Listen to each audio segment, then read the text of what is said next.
What is maybe your most extreme point of view, if you're allowed to share, that maybe somebody would be like, absolutely no, I If can't. I told you my most extreme point of view, you just pulled the plug.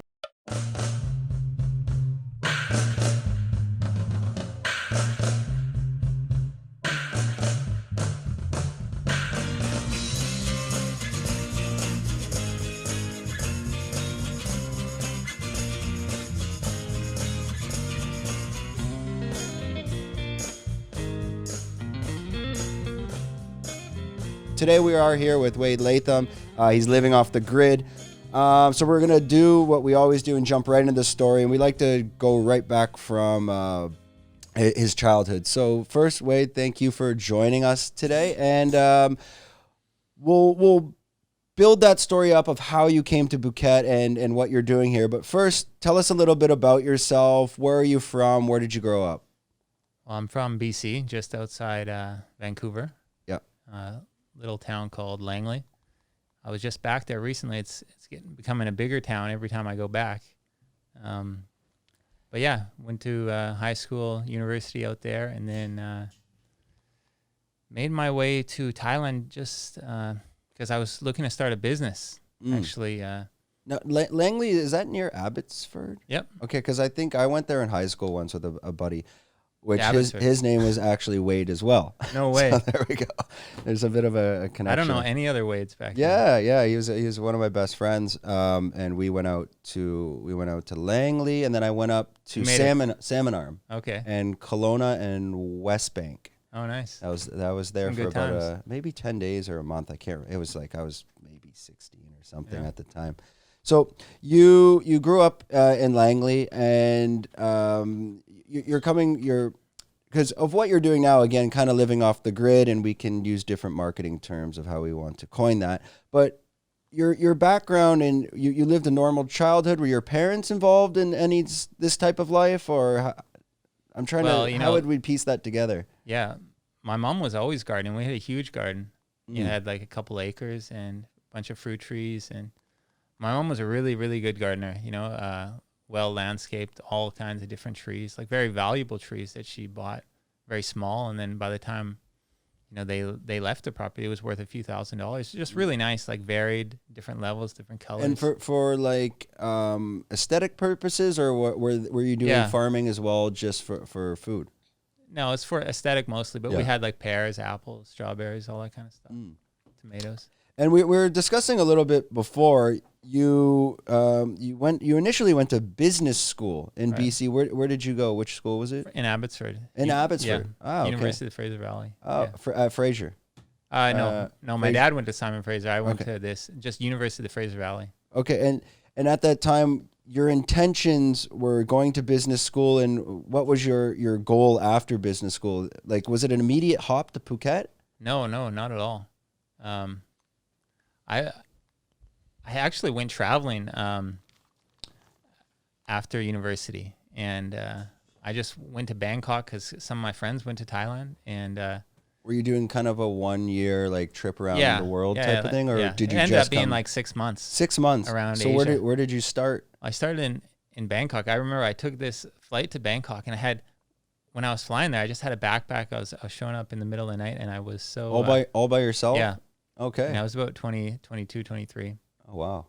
And I remember right before I landed, I was like, I don't have a hotel booked. I don't know where to go. I'd never been outside of North America. And I was like, my heart started racing. I was like, holy shit, this is really happening. I'm really doing it. Yeah. And anyways, everything worked out. I traveled around, went to all throughout Thailand and Malaysia, Singapore, Hong Kong, Japan.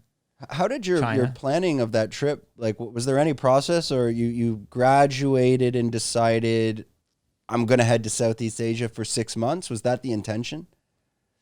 I can't quite remember. I knew that this was my opportunity, kind of after university before you started a career. Yeah.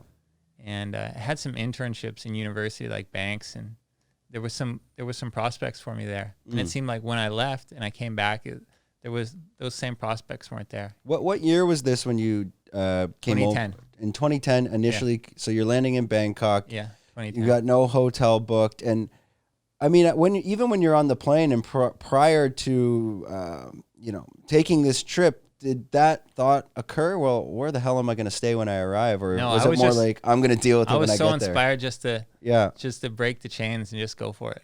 Why did you choose Southeast Asia and maybe not Europe or South America? I heard it was cheap, and I had some friends that went a few years before, and they had done some cool stuff. And it was only $500 a one-way ticket, Vancouver to Bangkok at that time. And and that's a lot closer if I'm coming from Toronto. Yeah, it's cheaper than going to Toronto from Vancouver. Really? Yeah. And is it a direct? It's probably a direct flight to Bangkok then. Yeah. Yeah. So you land in Bangkok. Did you stay a bit in Bangkok before kind of going around Southeast Asia? This is like 11 years ago. Yeah, it's probably hard to remember, right? But no, I think I went to some of the islands. I think I went to Koh Samui. Okay. I stayed there, and I got a motorbike, and I just remember I had the time of my life. I went over to Koh Phangan, and man, I had some of the best times of my life in Thailand, some of the worst times. So like when I first got here, because you'll see it, like Canadians are so they're so trusting and so innocent when they're so young over here. Like, just what a world, like. Did you get scammed at anything? I got scammed. Yeah, I think I got scammed in Bangkok. I remember some guy told me he was like a police officer and something. Next thing I knew, I was in a tailor shop. Oh yeah. And I just, the crazy stuff. Yeah.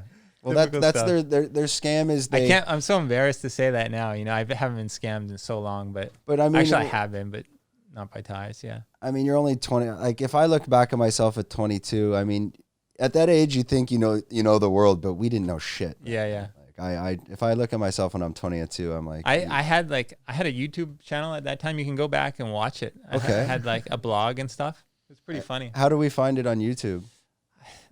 I don't know. We'd have to. We'd have to search your name. Yeah, I could send it to you. Okay. I had a blog called Adventure Capitalist because I was like convinced that I was going to be like some sort of adventure capitalist, which maybe happened, but it's like farming capitalist or whatever. Awesome. Yeah, we'll figure that out and we'll put it right here like that. Yeah. There we go. So you went to Bangkok. Now you're planning. Maybe I missed that part of the story. Were you planning to come for 6 months, or did it just kind of happen? Yeah. I think I wanted to go a year, but I think I got just drained. I missed home. I kind of ran out of money a bit probably. And it was a total, I came back to a totally different world. I was just a completely changed person once I got back. So many things that happened in that time. Yeah. What's that book? Oh my God. The beach. Not yeah. Well, the beach as well, but it's this book that kind of blew up Bali with Julia Roberts. Eat, Love, Pray. This one, yeah. Yeah, I haven't read that, but yeah, this book kind of became the book to inspire backpackers because she finds her love in Bali, and she's going. I don't know if she went to Thailand, maybe Greece. There's a movie on it. Yeah. I saw that one, but anyways, so. You went through Thailand. You went to Malaysia. Everything were you doing by bus? Were you flying? Yeah, I was a bit of both. Yeah. Did you make it down to did you head over to Cambodia, Vietnam, Philippines, Singapore? I did all that except for Philippines. I went to China. I remember I went through China. I took a 35-hour sleeper bus in China. From here? No, just in China somewhere, like so Shanghai. You flew into China. Yeah. Okay. But I actually crossed the land border on foot from China to Vietnam.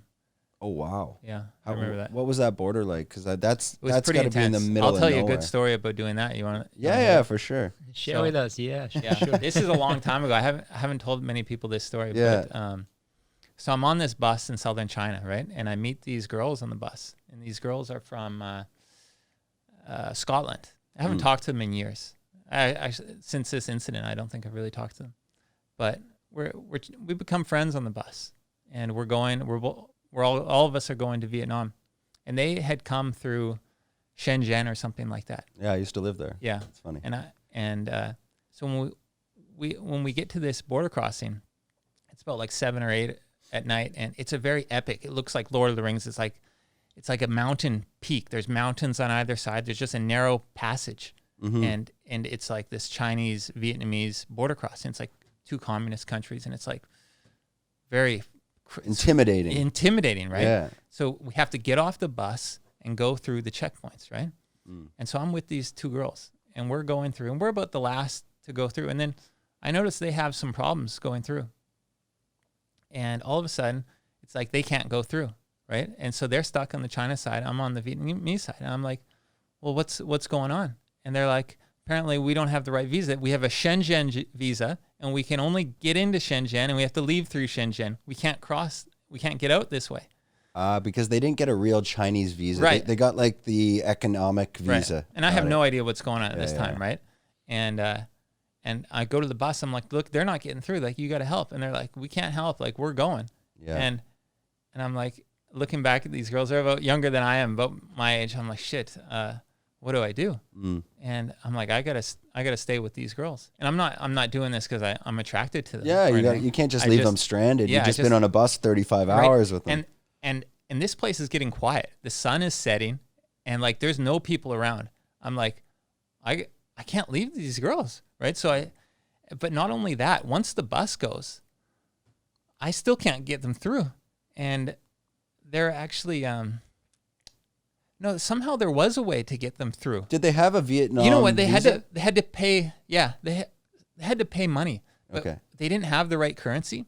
So what I did is I took all their euros, and all these people coming through, I had to change the money with them and get Chinese money and pay a fine, and that got us through. By the time that happened, it was like they were crying. Finally got them through. It's nighttime. There's no more buses or anything. We just cross on foot. We walk in the dark in Vietnam on this road. So just the three of us are walking in the night to go. And finally, after a couple kilometers, we see a little bus stop or a checkpoint, and we find this guy that'll drive us to Hanoi, which is the nearest city. And finally, he drives us a couple hours, and we get to this city. This is all like 11 years ago. I was going to say, because it's still a couple hours probably from that border to Hanoi. Yeah. And these girls, they were like, if you ever need any favor in your life, even their dad called me, was like, I'll help you. I'll do whatever you need to do. And sometimes like, I feel like calling them up and be like, can you do something for me? Yeah, maybe like if I'm really in a big jam, if it comes back. Yeah. I mean, again, because imagine leaving two girls at night. I mean, or imagine if it was your daughters, right? This guy was so like happy. Yeah, it's quite dangerous, especially at night. And totally, it's quite dangerous. Like and these I'm guys sure these Chinese border guys, they had like big guns. I remember they were telling me like, oh, please don't, think bad of China after this experience, because it was like, I get it. I was like, please let us through, right? Like, please let us through. Because there's reasons why you have those rules, and they probably they just had the Shenzhen economic. It's like the it's for the economic zone, economic free zone. So that visa is meant for people that are like landing in Hong Kong to cross the border to do business in Shenzhen and go back, so that they're not traveling around China. Because otherwise, if you get a real Chinese visa, which I'm assuming that's probably the one you had, like a real tourist visa, it takes time. It could take a week. But these economic free zone visas, you can get like at the border. That's the whole reason for them. Sure. Yeah, so that makes sense. It's so people don't take advantage of that. And again, how would you're free to travel. You can go around anywhere in China, probably by car, but that's where they got them, at the border. This border pass, you should look it up. It's crazy. It's totally epic. Like totally straight out of Lord of the Rings. Yeah, that's insane. And I guess they do that just so they can manage traffic coming in and out. And it's too naturally like natural mountains. It's not some sort of like design or anything. No, totally like a mountain pass. Yeah. Yeah. Wow, that's crazy. Like cold and everything. I remember being freezing because I just wasn't prepared for that kind of weather. Yeah, I mean, I've been up to Hanoi in February, and it's cold. I went out to that, what's it called? How Long Bay? How Long Bay. Yeah, I went out there and like... Yeah, it's not very enjoyable. Well, the Canadians, I met Canadians on that boat, and they obviously were coming from their winter, so they were like tarps off, jumping in the water. But I've been living in Shenzhen, and I think, at this point I was living in at this point I was living in Phuket. And I was climatized. So when I got there, I was just freezing my ass off. And this was February in Hanoi. Yeah. Like in here, I'm freezing my ass off with this AC. I don't have any AC in my house. Yeah. Is it cold? We can turn it down I'm a bit. okay. You're okay? I don't want to be sweating. Okay. Yeah. No, it gets, because we're so high up, it gets so hot up in this room. Like, totally. The second we turn off this aircon, it can get like, you'll look at it, it'll be like 32 in here. Yeah. Be good sauna. Yeah. Where did I do that? There's a cool steam room they have here. Lemonade. Yeah. I went there last Saturday. I'll sit there for 4 hours. Like, in and out, cold bath, steam room. It's good for you. Read a little book, sit there, do it again, and probably do it 10 times and just probably stay there I think last weekend I got there at like 1 p.m. and left at like 6 p.m. Have some juice, have a nice meal. And get the toxins out. Oh, it's a great place. Yeah, I love that place. Yeah. Okay, so now you traveled 6 months in Asia, and there's probably a lot we can talk about there as well. Was there any one thing from that trip that really kind of was profound? Because you said it changed the way you looked on life and maybe changed your path or trajectory. Was there any like one thing you could take away from it, or was it the whole experience like holistically? I think, I fell in love on that trip for the first time, and that was probably the biggest thing. Fell in love with life and with a girl. Oh, with a girl. Yeah. Okay. Okay. And is she? I fell in love with life and myself. No, she's past now, but okay. Not past, but she's living her own life. Yeah. Well, this happens. We call this the vacation ship. It was totally like the movie The Beach for me. Yeah. Like I really hadn't. Where did you meet her? I think Copenhagen. Copenhagen, Yeah, the island of love. Yeah. Yeah. Gotcha. So that was for when you're like 22, 23, like that has a big influence on you. And it just left a good impression on me on Thailand and everything. Did you continue to travel with her? No, or was it just Copenhagen and you went on your way? Yeah, just went on my way. Yeah, because everyone's kind of going in different directions as well. Yeah. It was a big party scene. It was a crazy party scene. Yeah, well, that's where the full moon party is, right? I didn't realize I was going to be partying so much, but it was just I got sucked into it. That's pretty much the backpacker trail when you go in Southeast Asia. You're going to go to Hanoi, you're going to go to Halong Bay, you go to Ho Chi Minh, maybe Siem Reap, Bangkok. But every place you go, there's hostels. And it's always first day, first arrivals, new people. Everybody's hooking up with each other. Yeah, and you're going to every day. Everyone's drinking. Yeah. Were you drinking every day, or because most people? I think I was. Yeah. Yeah, most people are, and it's at 22, it's manageable. Yeah. But I mean, now there's no way. Like if I drink one day, I'm destroyed for 4. For sure. Yeah. Okay, so did you go over to Bali as well? Yeah. I did a couple nights in Bali, I think. What do you, if you were to compare Phuket to Bali, like, what are your thoughts? Oh man, I only had a couple nights. I was a backpacker, right? But I remember all the rice fields. Yeah. And it's, that's basically it. I remember, you can find the video of me riding around Bali on a motorbike, but it's a totally different landscape, isn't it? It's it's completely different than Phuket. Yeah. But it's a massive island, and the only thing there, it's, if you were there 10 years ago, it probably wasn't as bad. I've been there about 4 or 5 times, and to be honest, I don't know why I go back.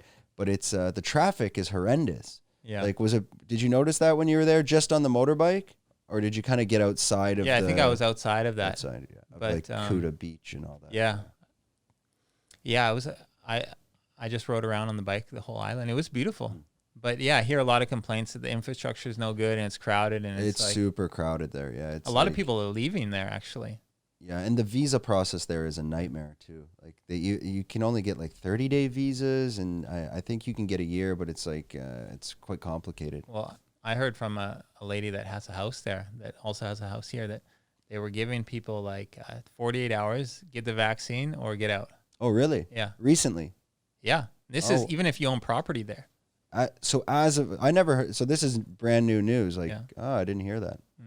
Yeah, because I know a lot of people were leaving Bali to come here because actually Phuket's kind of before they went into lockdown, it wasn't the process to get in here wasn't that difficult.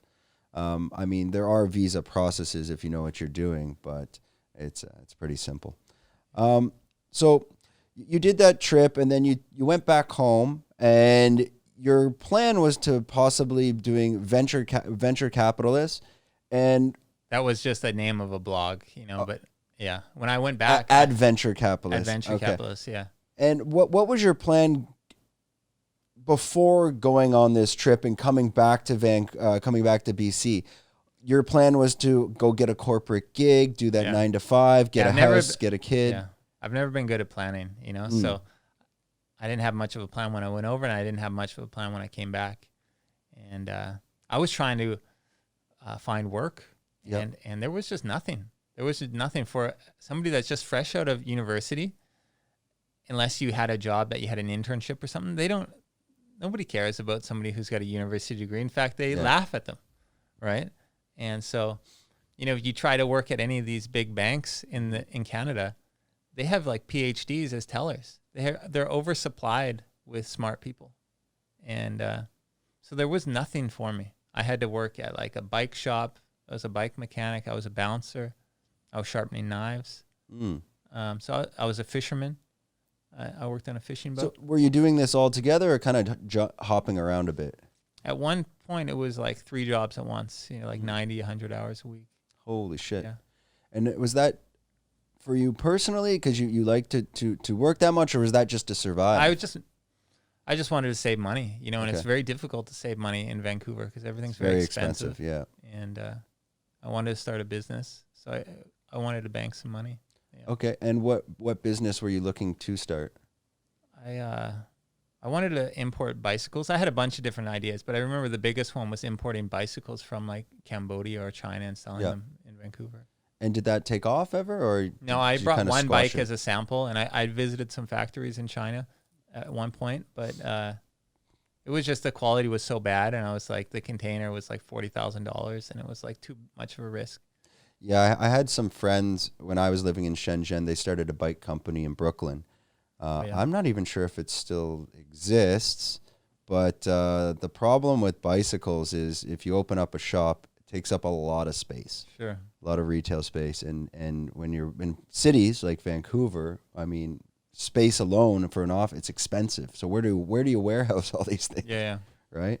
And they're complicated too because the quality in China, unless you're in China at the factory dealing with the manufacturers and you're connected there, and you have to do the quality control. Who the hell knows what you're going to get, right? Yeah, totally. And especially if they usually, the Chinese, if you're a new business or a smaller business, there's a lot more risk for them to rip you off because they feel, well, this guy's probably just going to buy one order anyways. So let's maximize our profit. It's not like you're a big bike brand where they're going to take you seriously. This is just the sad reality of China. I'm glad I didn't do that. Yeah. I mean, it's dangerous. And China, there is a lot of garbage in China for sure. But to find the good stuff, there's probably 1,000 bike manufacturers and there's probably 5 that are good. Yeah. That's usually for every line of business, whether you're doing, you can't really get into technology, but let's say like these tripods over there, there's probably 1,000 companies making those tripods and 3 to 5 of them are like high end. Yeah. But to find those guys it's a nightmare. Yeah. So you squashed the bike business, and where did you go from there next before? Because now you still have your capital. You didn't toss it in there. Yeah. Well, right about at the same time, it was, I heard about this Canadian guy who was selling I'm missing a part of the story. I don't know if I need to tell it or not, but no, it's fine. That's what's great about these podcasts because we can do the long stories. Yeah. Anyways, there was a Canadian guy who was selling a hotel in Phuket, and I had heard about him when I was thinking about this bike business, and so I thought, hey, why don't I go over and see this place, see this hotel, and see if it makes sense. And so I fly to Phuket. I fly here. And what year is this now? This is 2013. 2013. Okay. And so I meet this guy, and this guy is from Kelowna, and we hit it off, and he's showing me the business, and I'm doing the numbers. I'm staying at the hotel, and the numbers make sense. The numbers make a lot of sense. And so another connection, the way I found this guy is because when I was working as a bouncer, I made a friend, right? And this guy came to Canada as kind of like a refugee. And his brother went to Thailand, and his brother was working for this Canadian guy. So that's how I found this place. And so this guy was actually the manager of the hotel. Okay, so my friend in Canada, his brother was the manager of this hotel. So I come, and his brother's showing me how much money they made everything. So I know these numbers are legit. No, is because it we're going to be a big partners. hotel or how no, many it's rooms? like 25 rooms. 25 rooms. Is it 3 floors? Yeah. 3 floors. Like got a pool. Kind of like a guest house style in Patong. Yeah, it's very nice. Yep. And anyways, after like a month, I'm like, okay, let's do it. And we get enough money to buy half of it. So we still have a partnership with this guy. And for the next couple years, like 2-3 years, business is great. We take all of our money. We get another hotel. But at this point, you've moved to Phuket. Yeah. I didn't move back. Like I was at one point they had left. I had taken 50% of the business and they went to China to do a business. Yeah. And I was running, it was actually 2 hotels. And I was running 2 hotels. And I had no staff. I had 3 cleaning ladies. It was me running 2 hotels and 3 cleaning ladies. And no experience prior. In right? any type of. Right. And so I had signs up that says, if you need to check in, you phone me, right? On both hotels. So I was going back and forth in the middle of the night too, and checking people in. And at some point, like I had to even clean rooms. Oh, really? And yeah. And was it just when you came over, did you have a girlfriend at the time, or was it kind of just? No, I think I had coming out of a relationship. Okay. That I had one of the reasons I came. That's usually the reason why people take. It's okay. What is it? Maybe it's Lazada. Hello. We'll just send them up because we can cut there. Yeah. We'll come back and jump into that. Pepnam, I go down. 1 minute. 7 chai. Okay, sorry guys. It's okay. What do you want? You want to just leave it on the wide frame? No. Let's keep talking. Maybe take a break because the wide frame will be not good. Oh, keep talking on the wide frame. Huh? No. Wait. Oh, wait. Go grab your stuff. Yeah, because he's telling a story, and it's better to get the. Sure. I feel like I'm in therapy right now.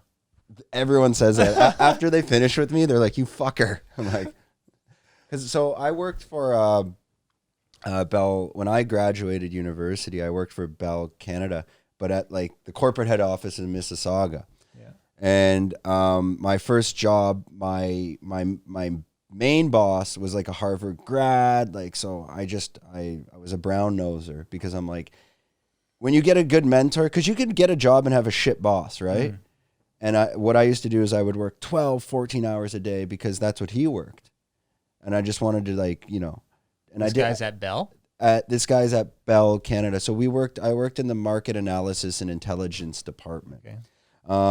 Anyways, the point of the story was during that time, he would be hiring, because he's the head boss, he would have to hire people for the IT department. He had graphic designers, videographers, people doing the marketing, people doing geospatial analysis. So because I was working so much and kind of side by side him the whole time, I eventually was interviewing all the people by myself. So that's kind of where I got this skill of being able to probe and dig and tell when someone's not comfortable to make them more comfortable and come back in. A lot's going on right now when I'm doing this. And I probably did in about a year and a half, 400 interviews. Oh, wow. And everyone, some days I do 5 interviews a day, 5 hours. And like I got to the point where I could literally walk in and before I shook their hand, tell if I would probably hire them or not. Like I could have that. I had the intuition. And like 9 times out of 10, I was right. And then the 10%, someone would kind of surprise you. It's this skill. It's crazy. Especially when you go out in the world and you meet different people, you can start to feel their energy. I can feel it really quick. Not trying to be hippy dippy. It's just like, all right, there's something not right with that person. Maybe stay away a bit. Something like this. Yeah. Energies are so. That's me. I trust my intuition all the time. Like I've got burned so many times not listening to it. Yeah, and especially if you're eating very clean, you can keep, I don't want to say chakras and stuff like that, because I don't know if I believe it or I don't believe it. I'm into all that stuff. I'm more into, I think when people get into the chakra stuff and the energy stuff, they're putting labels on it. Sure. Whatever it is, it's something. I can call it whatever. You can call it XYZ. It's something. That's kind of what I believe in. It's something, but it's something you can't even explain. That's kind of where I'm coming from on it. So when you eat clean, you don't smoke cigarettes, you don't indulge into too much social media, you're exercising, you're keeping the mind and the gut clean, and therefore your intuition becomes more powerful, I find. Sure. But if you have a shit diet, you're not exercising, maybe relationship problems, and your head's a bit of a mess. That gut is hard to listen to. There's so many distractions, right? Too many distractions, yeah. So that's kind of what I try to do. My girlfriend, she's gone to the UK. She'll be back October 1st, so I've had 2 months of being... She's English? She's from Singapore. She's half Taiwanese, half Portuguese, but she was raised in Singapore. Sounds beautiful. Yeah, she's quite cute. But her father was from way back in the day, one of the original palm oil guys in Indonesia. Oh, nice. Before, people realized that this isn't good. They got out of that business probably 40 years ago, but that's kind of how she got that lifestyle of being able to live in Singapore and travel and come around. But she's in the UK, and she'll come back around October 1st because she had to wait on the vaccine. She had to do because you can't get back in without the vaccine now, or if you do, but her kid needs to go to the school, and she's like, "There's no way that it's just going to be me and the kid stuck in you're literally stuck in your room." I did that. Yeah, you didn't do the vaccine, right? Did you? No, No, I didn't. I'm waiting it out. Yeah. Oh, and that's one thing when we do the podcast, we need to avoid things like vaccine, COVID, these words, because later I'll try to I'll put the ads on this in which I'll push it to get more views. And the second you start talking about COVID and you try to push it as an ad, YouTube goes, "No, you're against our policy." It's fucking crazy, man. Sure, man. Yeah. Well, can we? I use the words like the current situation. Yeah. Yeah. Or I'll go like this. Yeah. I wouldn't be surprised if YouTube, they're so powerful, man. Yeah. So YouTube, it's like captions of whatever we're talking about. It can pick up every single word nearly perfectly, especially because we're Canadian, so our accents are quite neutral. So if we say the word COVID once on there, it will pick it up and it'll know that we've said the word COVID. And if I try to sponsor maybe put $50 on this video to get it to 10,000 views, which can help grow the account to get more subscribers, it won't allow me to do it. Sure. They are insane, man. I had 2 great podcasts that I couldn't promote. I had 2 Phuket sandboxers come on that were legit American tourists, 22 years old. They just wanted to get the hell out of the U.S. because they've been stuck there 2 years. They came, they did the vaccine so that they wouldn't get stuck in the hotel. And they literally just came for 3 weeks. That's it. I'm like, you came all the way over here, did all that shit to come here for 3 weeks, which is pretty much unheard of. Most people coming here, they live here. Yeah. That's crazy. That's strange. Strange. I asked them, I said, why didn't you just go to Mexico? They're like, well, we can go to Mexico anytime, but we got to go back to school in September. So we thought we'd come do 3 weeks in Thailand because we don't know when we have another opportunity. So I said, oh, well, good on you. There's so much risk. It's crazy. No sign of him. What? The hell? He probably was like, are you home? Are you home? Yeah, I was just checking. Yeah, he's probably coming back. Yeah, he's going to literally call in 5 minutes. I was waiting downstairs.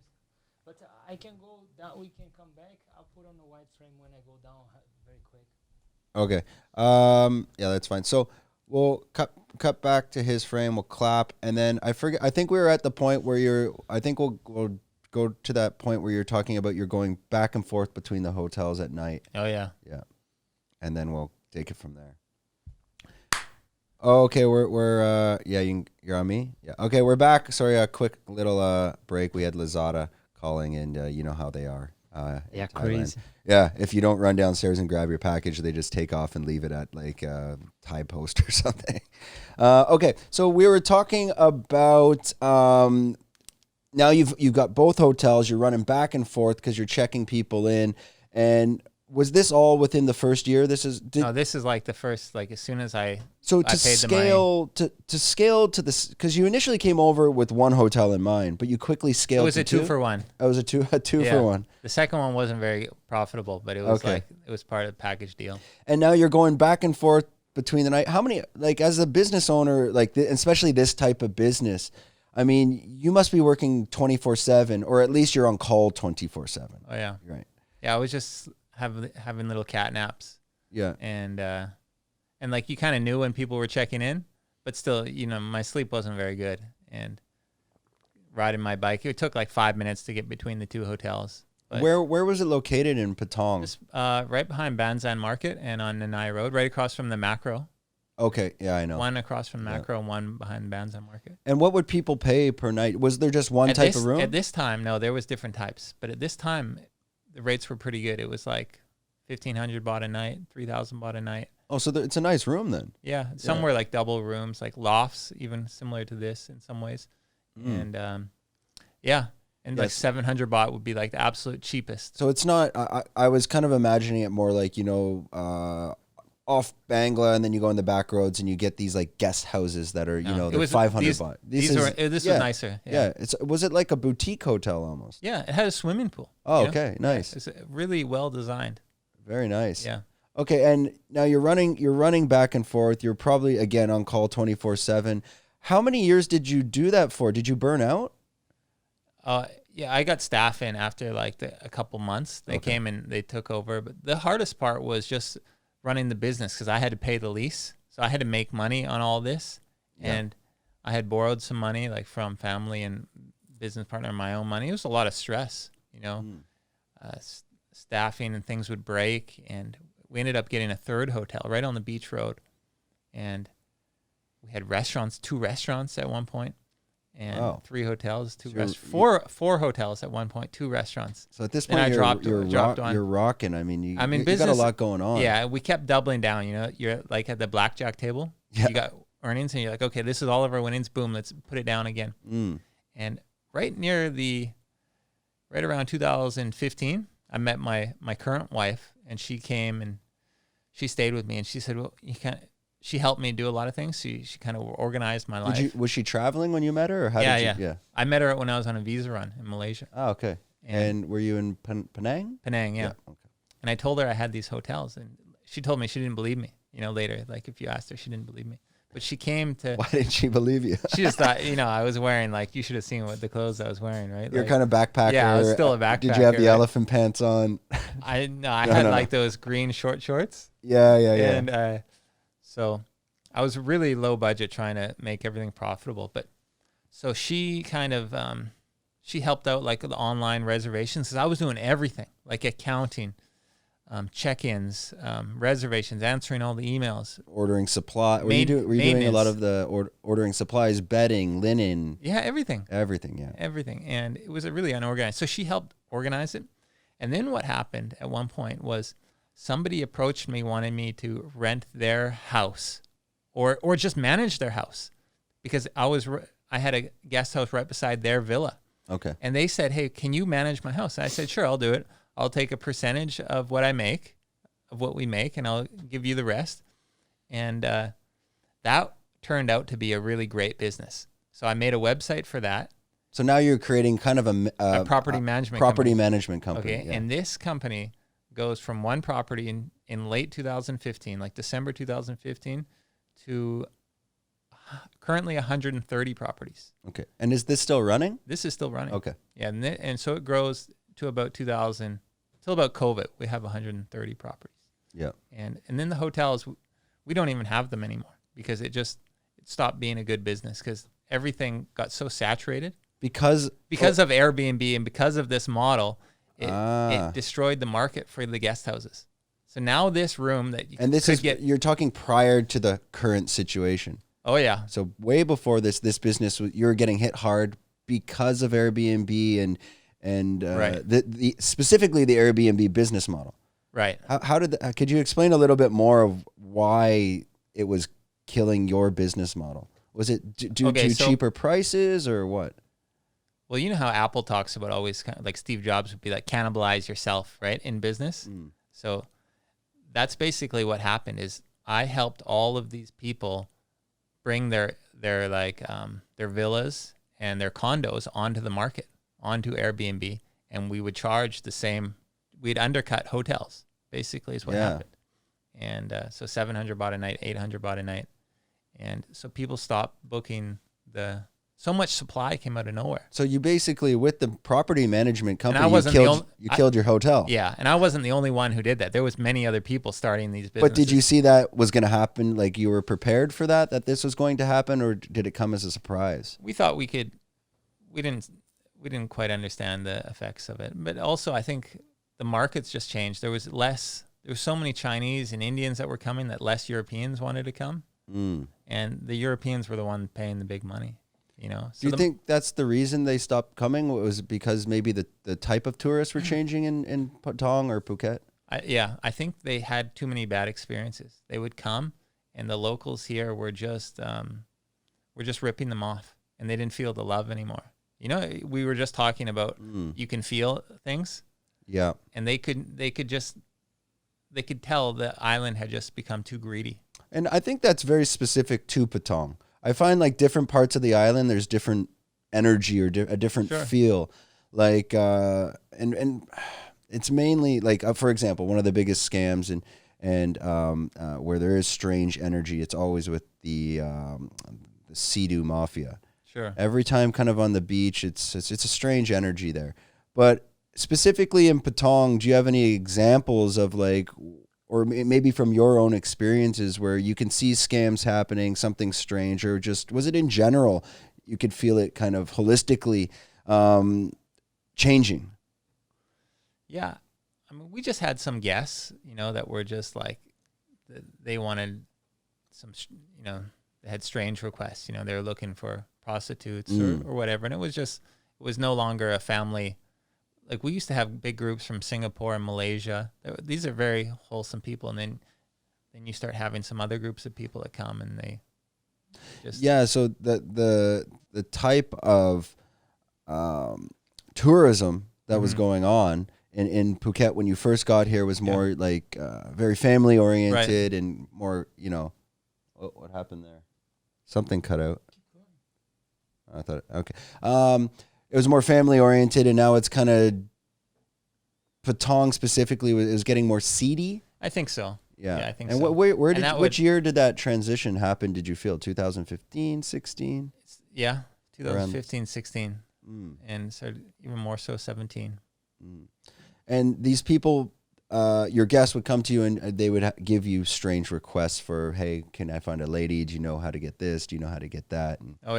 And, and you didn't notice that like prior to 2015. Why do you think this happened? I mean, most of those types of sex tourists, I guess you would call them, they would go to Bangkok primarily or maybe places in the Philippines. But can you pinpoint as to why was this trickling down into Phuket? No, I don't know for sure. I just think that a lot of people's first times when they come to Phuket is Patong, right? And then their second time is not Patong, it's somewhere else. And so it might be their second time might be like Surin, right? Yeah. And then their next time they come, they don't even come to Phuket at all. They might go to Khao Yak or Khao Lak, yeah. And just somewhere else in Thailand. Maybe Krabi. Yeah. They're just looking for a different adventure. So, you know, Indians or Arabs, they'll start coming and they're groups of people that don't mesh together. You know what I mean? Well, especially on these beaches when you get a lot of the Chinese that come in and nothing against the Chinese, it's just they travel in massive groups. So if you get 5 coach buses lining up at Promtep Cape and you're just a backpacker, it's not too appetizing. Yeah, totally. Like people have such idyllic views of Phuket and Thailand, and then they see these tour buses arrive, and their whole trips are ruined, basically. Yeah, because they're running around. You can't get a picture. It's not that comfortable. You feel more stressed out. Like you kind of just want to go, okay, let me go take the picture and get the hell out of here. Once even you're on the beach and you look back and you see one of these big buses with exhaust coming, and it's like it's just not nice. You know, you would rather go to Koh Tao or somewhere it's quieter. It's turning it into like almost a theme park. Yeah. So,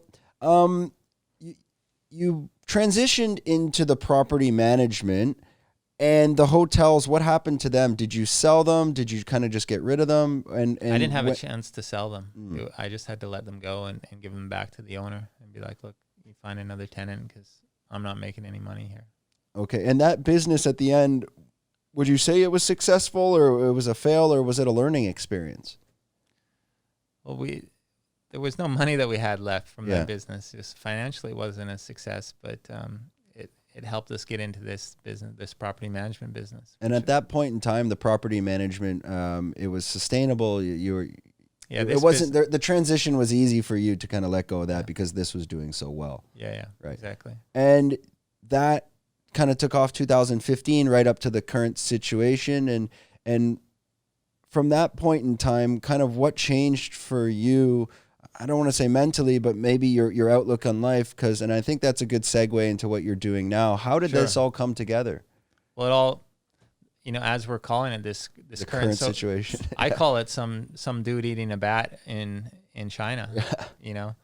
Like that's basically what set this all off. If you really believe that story, But basically, what happened is I'm in Patong with my son, okay, and my wife, and these lockdowns come, and the beaches are closed.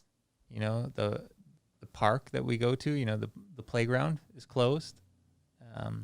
The grocery stores, Macro didn't have much good food. It was all kind of picked through. And so what do you do with a 2-year-old? And there was nothing. It was very difficult to entertain him. And I realized that I just needed to be more prepared. I was like, look, I really focused too much on the business, and I didn't see what can really go wrong here. And I need to work towards making sure that doesn't happen again. And that's basically, actually my son kicked it off for me. One thing that we did to entertain ourselves is we started taking seeds from durians and jackfruit and started sprouting them in our house on our little patio. And he thought that was the best thing ever. Mm-hmm. He thought, like, as a 2-year-old, he's like, oh, look, Poppy, it's sprouted. And I'm like, if he likes this, let's get some land and let's do this, And when was this around? Which year, which month? This is the start of the current situation. So pretty much February 2020. Yeah.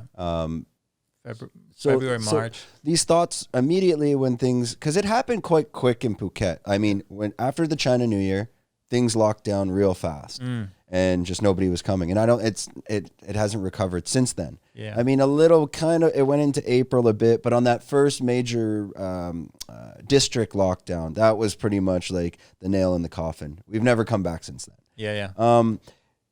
At that point in time, on that first lockdown, is this when these thoughts, you're starting to process this, and what can I do to make sure that if this is long-term or this happens again, I'm more prepared? Immediately you're thinking this. Yeah. Well, you got to remember, like, before the lockdowns, I was like the busiest guy on the island, trying to, with all these properties and all these customers and all these owners talking to me.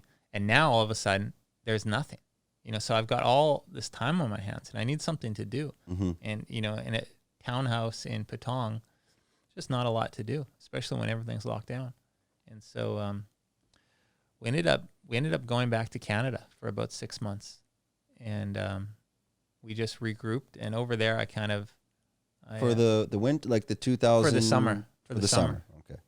And the winter a little bit to Christmas. So Christmas the summer time. To Christmas. So in 2000, just recently. Recently. Yeah. And so over there, my business partner was still here, and I was like, look, the only way I'm coming back is if you find me the most rural property you can on the island, right? And I was looking on Facebook. He was finding things, and I saw this one listing on Facebook. I said, this property looks really rural.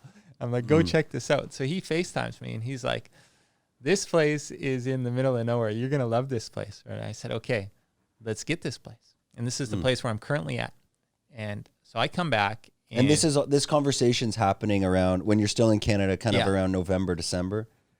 I think, around Christmas time.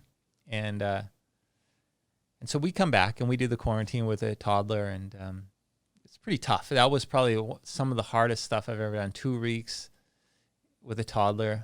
Oh my God. 3 of you stuck in what, like a 30 square meter? It was 2-bedroom, but still very tough. Yeah. And not bigger than 50 square meters. It's not ideal. Probably like a little bit bigger than this whole room.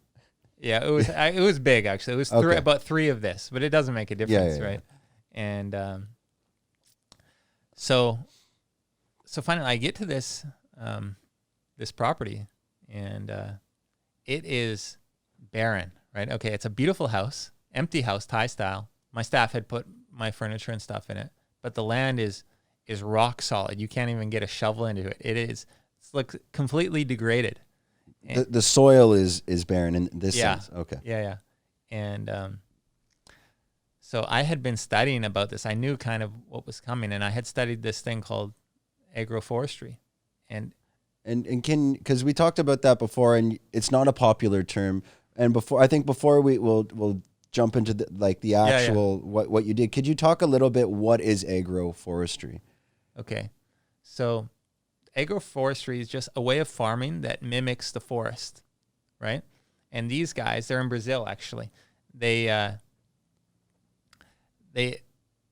mimic the forest, and the forest, if there's barren land and a forest is going to come, it has a succession. Okay, so there's what's called pioneer species. So pioneer species are things that can grow in really bad conditions.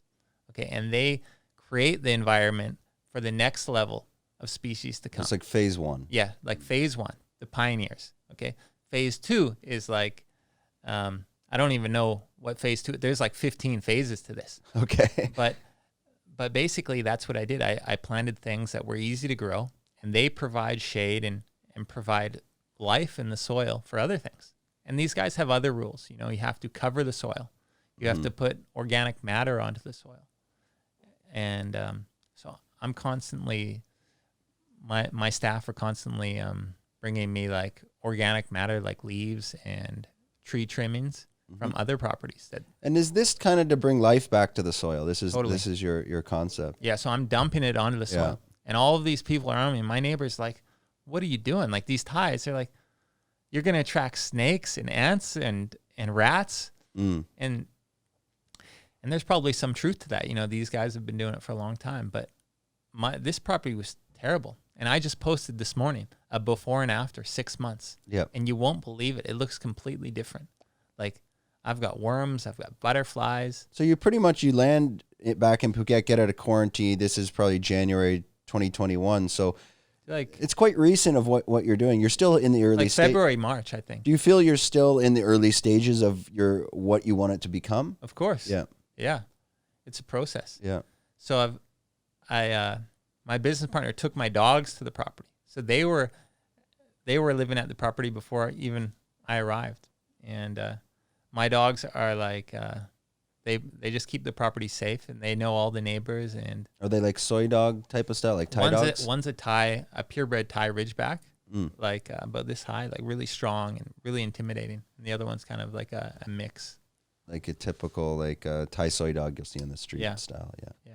Okay, so at this point, your process is following this agroforestry techniques from this Brazilian guys. Is there a name? How could people find them? It's called the Agroforestry Academy. Agroforestry Academy. Did you pay for the program? No, I just watched all of their YouTube videos. Watched their YouTube videos and kind of went step by step. Yeah. And that's what these guys do. They go to these, because in Brazil, these lands get exploited so much from like only growing soybeans or only growing one thing. And then there's nothing left in the soil. You can't grow anything.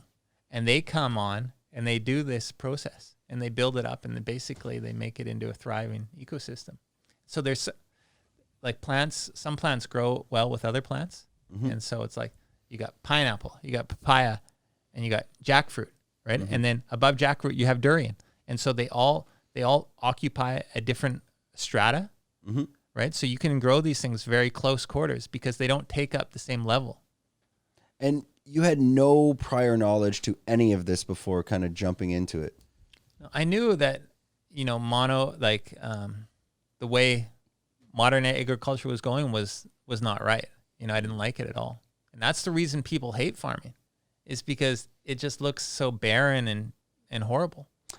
Mono agriculture, meaning we grow one crop, we grow soy, we grow corn, and you're completely depleting the nutrients of the soil. Yeah, you're adding fertilizers and all this stuff. But this stuff all has consequences. And and actually we had a holistic chef on last week, and we were discussing a bit about that. And I was asking him his thoughts on tilling and if this is how that's impacting our food, essentially. And I can't remember where I originally heard this, but it's the fact that because we're constantly just tilling, which means we're turning the soil over with these massive machines, that we're depleting the nutrition or the nutrients from that soil. So this is why in certain products, especially let's say corn or soy, of what they're feeding to cows, and then we eat the steak, there's no vitamin B. It's completely depleted of vitamin B, and that's why people need to supplement with vitamin B because of these tilling processes. Have you read anything into that, or?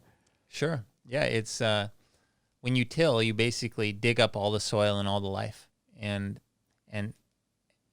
take out the minerals. So if you really want the good stuff, the stuff that's for your body, this is the stuff that the forest creates. Because the forest, the leaves drop and it decomposes into the ground. And so when people analyze like fruits or vegetables and stuff, the most minerals and nutrients are always in forest fruits. Like Borneo, for example, like these things that are growing wild. Like in my house, the mountains are behind us. And I always try and buy from these people that are farming in the mountains, because all of these mountains, they're growing everything, and they grow the best stuff. And it tastes completely different to if you're buying some, even to a Thai. Because there's no pesticides. It's all natural. And it's all like, yeah, when you're in the forest, you don't need that stuff because there's a whole ecosystem. The pests all get eaten. And even, the birds eat some fruits, but it's all natural. The birds need to eat too, right? And that's what it's all about. And when you buy off them, are they actually farming it, or is it just growing naturally? It's just growing naturally. And they're kind of collecting it, Yeah, exactly. Now, do you do the same, or you go into it, or you kind of let that because that's their business? Like, well, you can walk. I walked through there, with a group of friends recently, like when all these durians were coming down. There's a bunch of durians on the ground, and we picked a couple up and we ate some, and we actually met the farmer later, and we bought one off of him. And but yeah, it's a good life up there in those mountains. Those farmers, do they own that land that you're hiking through with the trails? Yeah. Especially we were talking about the one by the dam in the back, and there's this trail entrance that can go to Kamala. Yeah. People own that land, or is that public land? No, it's all privately owned. The only difference is different land titles on it. So a lot of this land, certain families can own it, but they can't even sell it. It has to stay into their family. And so yeah, the only thing they can do with it is let it grow. You know what I mean? And they're not, I don't think they're allowed to clear cut it. Actually, they might be, but it's mostly just, durians, because it's quite profitable stuff. Because I thought there's rules in Phuket as well that you cannot build homes in the mountains anyways. And possibly with the rainy season and landslides, it'd be a bit sketchy. They build temporary structures, which is like, and they don't have electricity up there. It's all solar. So those people are really off grid, Well, those are the ones I'm talking. Those are the people that are like kind of in those makeshift tin huts in the middle of the forest. Yeah. What are they doing? Are they just living there? Are they farming? Is that where they're actually living? So usually they have a house somewhere else, like in Bangtao or something, and they'll go up in there in the daytime or something. And some people that have big swaths of land, they pay employees to stay up there all the time. So you see a lot of Burmese people up there, and they're taking care of the land for the Thai owners. And that land, again, it is for farming. Is that why they're taking care of it, or is it's not for? I've lost the track of the name, like the latex trees, the rubber plantations. Because it seems in those mountains you're talking about, there's not many rubber plantations, right? It's just too steep and too steep. Yeah, it's too rough. Yeah. But it's mostly, from what I see, it's mostly durians and jackfruits and rambutans and mangosteens. Like if you go up during July, August, depending on, it changes every year, but there's food everywhere. I mean, it's like walking into a grocery store. In those mountains. Yeah. And right now, I don't know if you've seen long kongs. There's these little brown fruits. Yeah, I've had them. They're everywhere in these mountains. Kind of like a nutty lychee. Yeah. It's got like a nutty taste to it a bit. It's not as strong as like the rambutines, or I forget the Thai word. I can never pronounce it. Na or something like this. Yeah. Ngai. Yeah. Anyways, Yeah, no, they're good. I can crush about 50 of them. Yeah. So those are in season now, and they're everywhere. Yeah. And the lychees are in season as well, right? The rambutans have just passed. Just passed. Yeah, okay. You can find them. In Thailand, it seems like something's always fruiting, but in Phuket specifically, the season doesn't last long. It's like 2-3 weeks, and then it's on somewhere else. And that's why you see it all on the side of the roads. They'll have these massive bags, and they're selling it for next to nothing. That's for seasonal fruit, like durians and rambutans, mangosteens. But there's other fruits here that are all year round. Like I have a tree on my property that was there before I got there. It's this little red berry. It's called... you look it up online. It's called like Jamaican cherry or something. It fruits all year. It tastes like cotton candy. Oh, wow. And you won't see that in a grocery store. No, you can't even find it in the markets here. Why is that? Because it's shelf life. It doesn't last. You have to eat it right then and there. And there's a lot of fruits like that actually they won't ever sell it. And are you growing that, or it's growing naturally? It already grew. Okay. And there's other trees growing that the landowner had planted, and this was planted. The reason this owner had planted this is because I looked it up. It grows in terrible soil. It thrives in terrible soil. So he knew it could grow. He knew that was the only thing he could grow. Wow. And your land now, you've completely.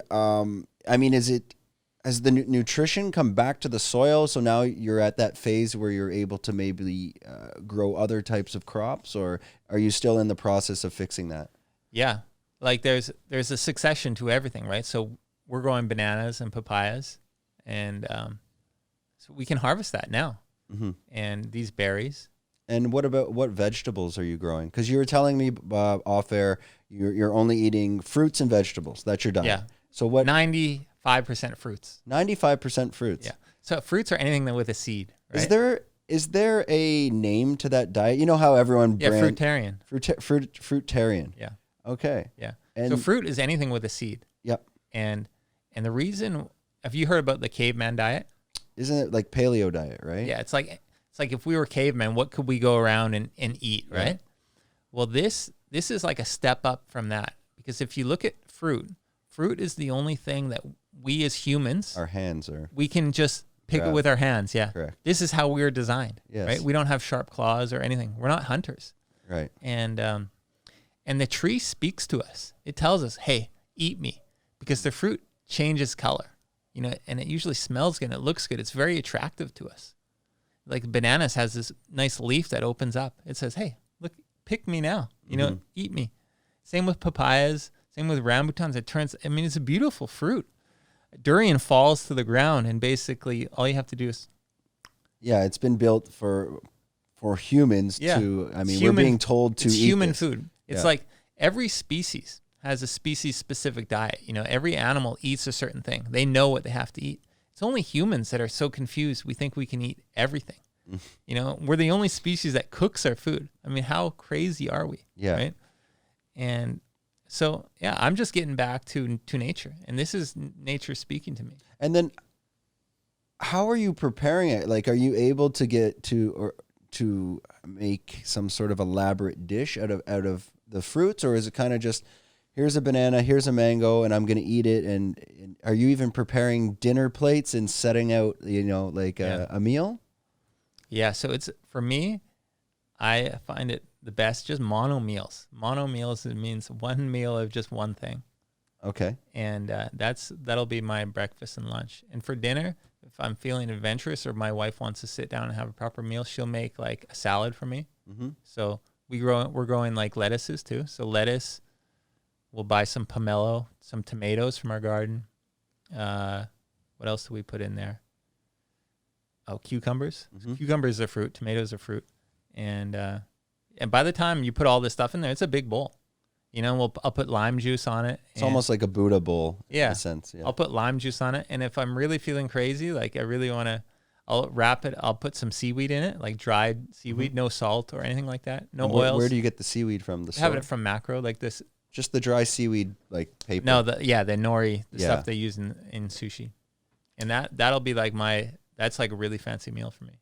So then you're not eating, again, so it's raw vegan essentially. Yep. No eggs, no milk, no meat.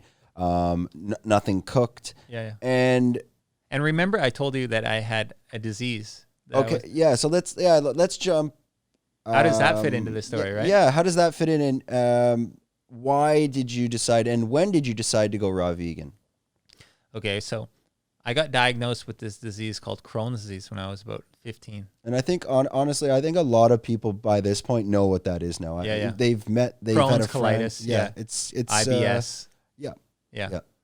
And so it stunted my growth completely to the point where I was the shortest person in my high school, in my grade, and also the skinniest. I was 5 foot 97 pounds. I was the shortest player on my basketball team, shorter than the shortest girl. Okay, and finally I got some medicine, and it healed. It allowed me to absorb nutrients, and I shot up like a rocket. And I thought I was healed. And then later in life, I kind of always went off this medicine, hoping that I was better. But every time I went off, all of my symptoms came back, slowly. And let's explain what is Crohn's disease? Like, what is actually happening to your body when you have this? So it's just inflammation, and it's so inflamed that you can't absorb anything, and you get big sores. So people get in your intestines. Yeah. Yeah. So Crohn's is just a certain section of it, and colitis is a different section of it, and IBS is the whole thing. But essentially, it's just your intestines are inflamed. Okay, and that's primarily, is it genetic or is it diet? Well, people have different opinions, but it's my opinion that it's all diet. Okay. Yeah. So yeah, continue on that. You felt it coming back every time you went off. Yeah, I always wanted to cure myself because I knew this medicine had consequences. I knew I wasn't healed. I was just it was a Band-Aid. Yeah. Yeah. And so somehow I learned about this fruitarian stuff, and I had heard about the caveman stuff. The caveman didn't do it for me. And I said, look, if we're supposed to be eating fruits, if that makes sense. I think it was a friend posting on Facebook. It really influenced me he showed that, hey, we're similar to gorillas. Our system is similar to gorillas. What do gorillas eat? Do they eat meat? No. They only eat grass and fruits. Mm-hmm. And I said, okay, that made sense. And it's like, well, but I want to be big and strong.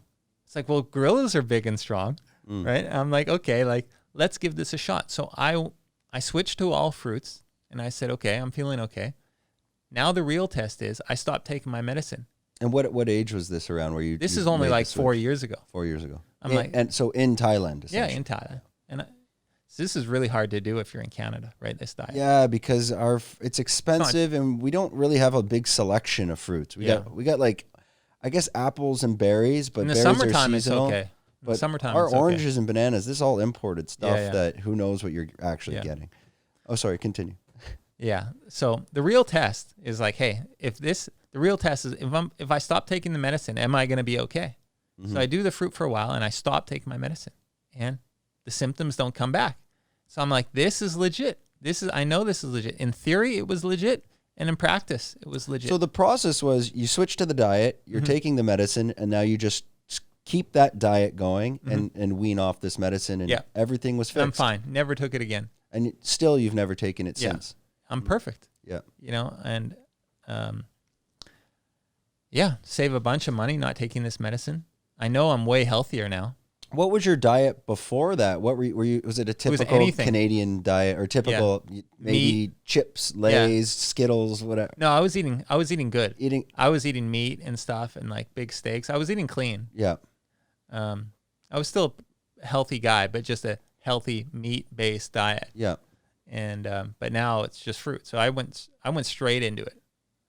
And do you get bored? Is there a part of you that wants to, go back? I need a steak. I want some chicken. I want some pork. Or like, do you have those cravings? No. So chicken, pork, steak, right? Like three basic meats.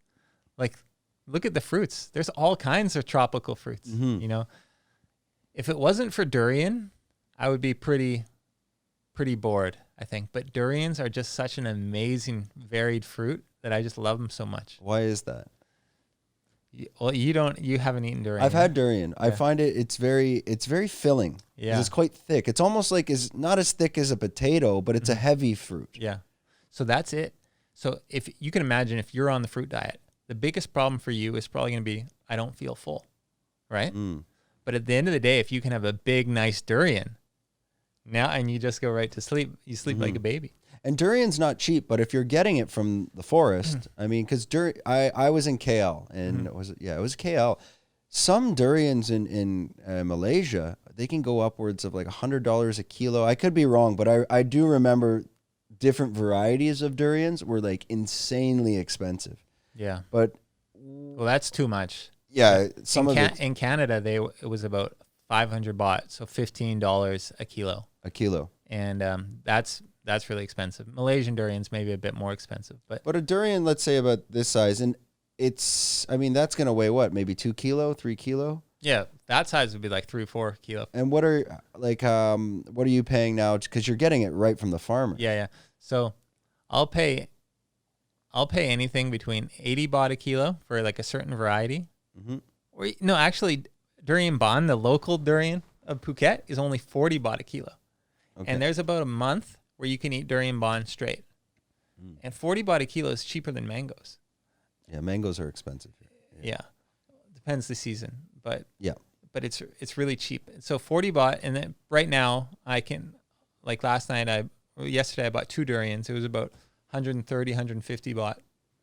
Yeah, but I'm not eating at restaurants or anything, so I'm about spending the same price. And I'm planning on growing durian trees, right? But durians take a long time to grow. Don't you need to be up in the mountain for that though?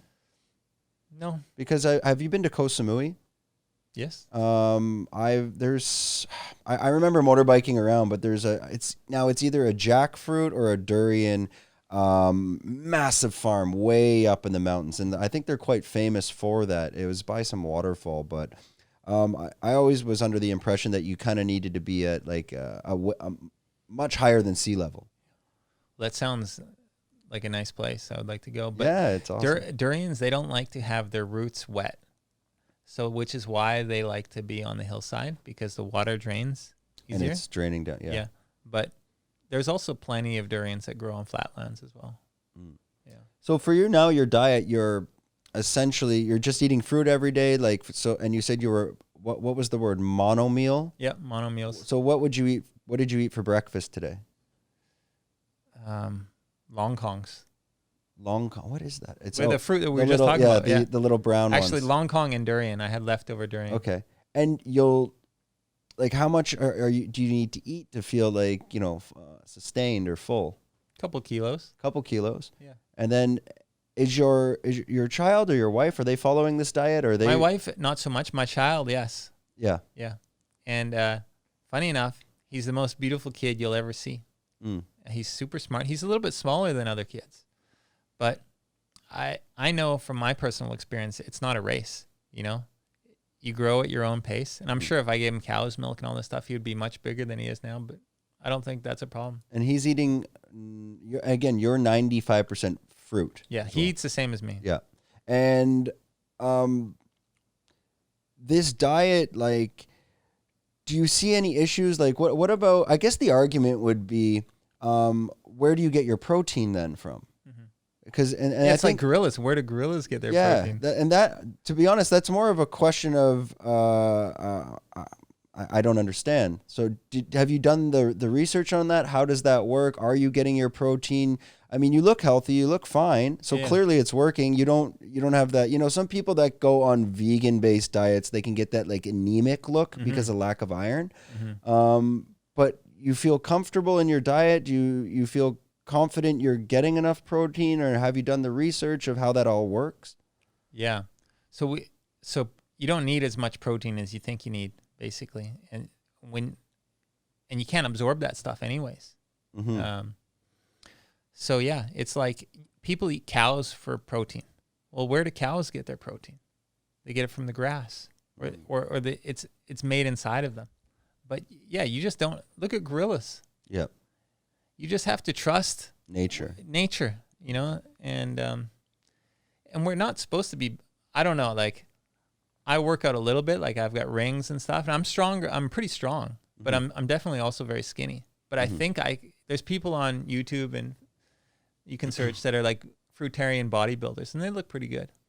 Yeah, I mean, you're doing more calisthenic workout stuff as well, which is again, that in a sense is more natural as well. Yeah. I used to be a bodybuilder. You know, I used to be a big guy working in a nightclub. Yeah. Like, so what are you weighing now? Probably like 85, less than 85. Cause Yeah. you're taller, right?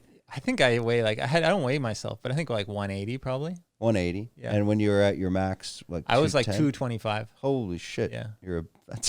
That's a big boy. Yeah. I played on my university basketball team. Okay. And I was the biggest guy on that team. Okay. Yeah. And then slowly over the years, was it because of lack of protein and the change of diet that your muscles essentially they go into atrophy? Would it be, or just the muscle is slowly starting to deplete? Yeah. Yeah. I think I stopped working out and I fasted a little bit. I did a lot of fasting. Mm-hmm. So I was big into detoxing. I probably got too skinny for a while. There's a transition to this, you know, and I did it pretty extreme, you know. So that's kind of just the way I am. I like if something makes sense for me, I just go full on to it. And you're not over planning or overthinking. You're kind of jumping into it, and you're building the ship as it's sailing. I guess so. You know, figuring it out as I go, which can be a good thing because Yeah. maybe people that overplan too much and then you never end up executing. You overthink. for sure. Paralysis by analysis. Exactly. basically. Yeah. So what's next on your radar for your land? So what have you planted so far? What are you planning to plant, and what are the next like major steps you're going to take? Well, everything's basically planted. You know, I just have to wait. I need like 3 or 4 or 5 years. The durian's not going to come for 6, 7 years. Really? Yeah. Okay. Because I planted it all from seed. So you're in this for the long haul then? Yeah. Yeah. This is another thing. Things grow better and are way healthier when they're grown from seed. You know, so if you just buy like a 3-year-old durian tree and plant it in the ground, it's not going to be as healthy because its roots haven't found the way around the soil. Yeah. So that's kind of an interesting thing. So it's a long-term thing, but it's really going to pay off. Like I'm going to be up to my neck in mangoes and jackfruits and durians in 7 years' time. What would you do at that point? Like would you give it away? 3 years for mangoes, 4 years for do you plan on selling them? I plan on eating them. Just eating them. That's it. Okay. Yeah, I mean, I'll give you some. I'm not doing this for money. No, I mean because if you have too much, I mean there has to be the point of where does it go when you have too much? Yeah, right? that's going to be a good problem to have. I look forward to that day. I really look forward to that day. What are the biggest risks of doing, let's say, living off the grid? And I'm sure you've thought of that. Like, what are your risks of living off the grid? Well, the biggest risk comes from living on the grid, and so yeah, you need to get off the grid in terms of solar. Would be the easiest way. I don't understand why more people don't use solar here. I see some more companies starting up, but I asked my staff, my staff do a lot of construction and maintenance stuff. I said, hey guys, and they're Burmese. I said, do you know about solar? If I buy some panels, can you do it up for me? And they said, oh yeah, boss. In Burma, we use a lot of solar. It's like, because we don't have the grid. And I said, really? And they said, yeah. And so I said, I'm planning on getting some solar and seeing how it goes. But in my house, I don't have air conditioning. My electric bill last month was like less than 500 baht. And I got a 2-3 bedroom house, a big house. So where's the electricity coming from? Your water heater? Lights and water heater? Water heater. Yeah. Yeah, it's nothing. And so I might put it on my office because my office has a big electric bill because I have a lot of staff living there. Okay, and then obviously you have your laptop. You're doing some admin stuff and working from there. I don't go there much. No. Yeah. Now living off the grid and bringing solar, and that's interesting. I have I know a guy here that works with solar from China, and I've actually the owner of this place wants to put solar on the roof, but it's just not in her budget. But the point is, it's actually cheaper to buy from Bangkok than China direct. Yeah. Because of all the shipping costs and the issues there. What happened is the Chinese have set up in Bangkok for solar. Oh, nice. Just to eliminate you from going to China. And I have a contact if you want it, where it's at least it's higher. You know what you're getting. Thailand has a lot of high import taxes, right? And tariffs. And for that reason, there's so many manufacturers that come here and start up just to access the domestic market. Yeah. And there's ways around it. I know how to do that. That's something else though. Yeah. Where a lot of the stuff that comes in here, it gets past the door. Sure. This is style. That's how it is in a lot of the world. You know, it gets signed off and stamped. Yeah, because the tariffs and the duty here on some products is insane. I mean, I think, what is it? Alcohol or cars. It's like 300%. Sure. It's just. I've seen Teslas here. They must have paid a lot of money for that. Like the Model 3 is like $100,000. It's crazy. 120. So do you plan on, when would you plan on bringing solar power to your place? When I have the money for it, you know, but it's tough times now for everybody. Yeah. And we're living a really simple life. Like I don't send my kid to school. You know, we don't go out to restaurants. We're just doing everything at home, and we're not spending much money at all. And how old is your son now? He's almost 4. He's almost 4. So it's. Do you plan to ever send him to school, or will you continue to homeschool him? I would love to keep homeschooling him. Yeah. Yeah. Like he's out in the yard. I've got a little trail for him, And what about his social? I think the only thing there, homeschooling, no problem. But it's the only thing that they might miss is social interaction with other children, right? Would you be able to get that? How would you get that if he is being homeschooled? Well, I found another Canadian guy, and I convinced him to move to the house next to me, and he's got a kid almost the same age, and so I'm hoping they're going to be buddies. But I take my son to all kinds of places. I'll take him to like the Lazy Coconut, and there's all kids there, and we'll go to the beach. Yeah, the beach is all kinds of kids. Yeah, and then the parents sit back and the kids figure it out. Yeah. So he gets a lot of interaction, but he's definitely not as well socialized as some other kids, and I don't think that's necessarily a bad thing. You know, if I've read some books on having just a strong relationship with your kids as opposed to they have stronger relationships with other kids. And so it's a school of thought, you know? Yeah, it's interesting. And I think because of the current situation and things happen, the way the world is turning now, these new alternative ideas to lifestyle, such as living off the grid, homeschooling, I think they're becoming a reality now. And a lot of people are starting to second guess, you know, their entire way of life. Sure. I saw this meme online the other day. It was, you know, homeschooling kids are supposed to be antisocial and weird, right? And then it showed a picture of what school is like for kids now. And they had little circles that they have to sit in the circles. They can't get too close to each other, and they all have to wear masks. So who's going to be the weird kid? You know, they're not even interacting there. Yeah, is it going to be my kid or is it going to be those kids? Yeah, that's true.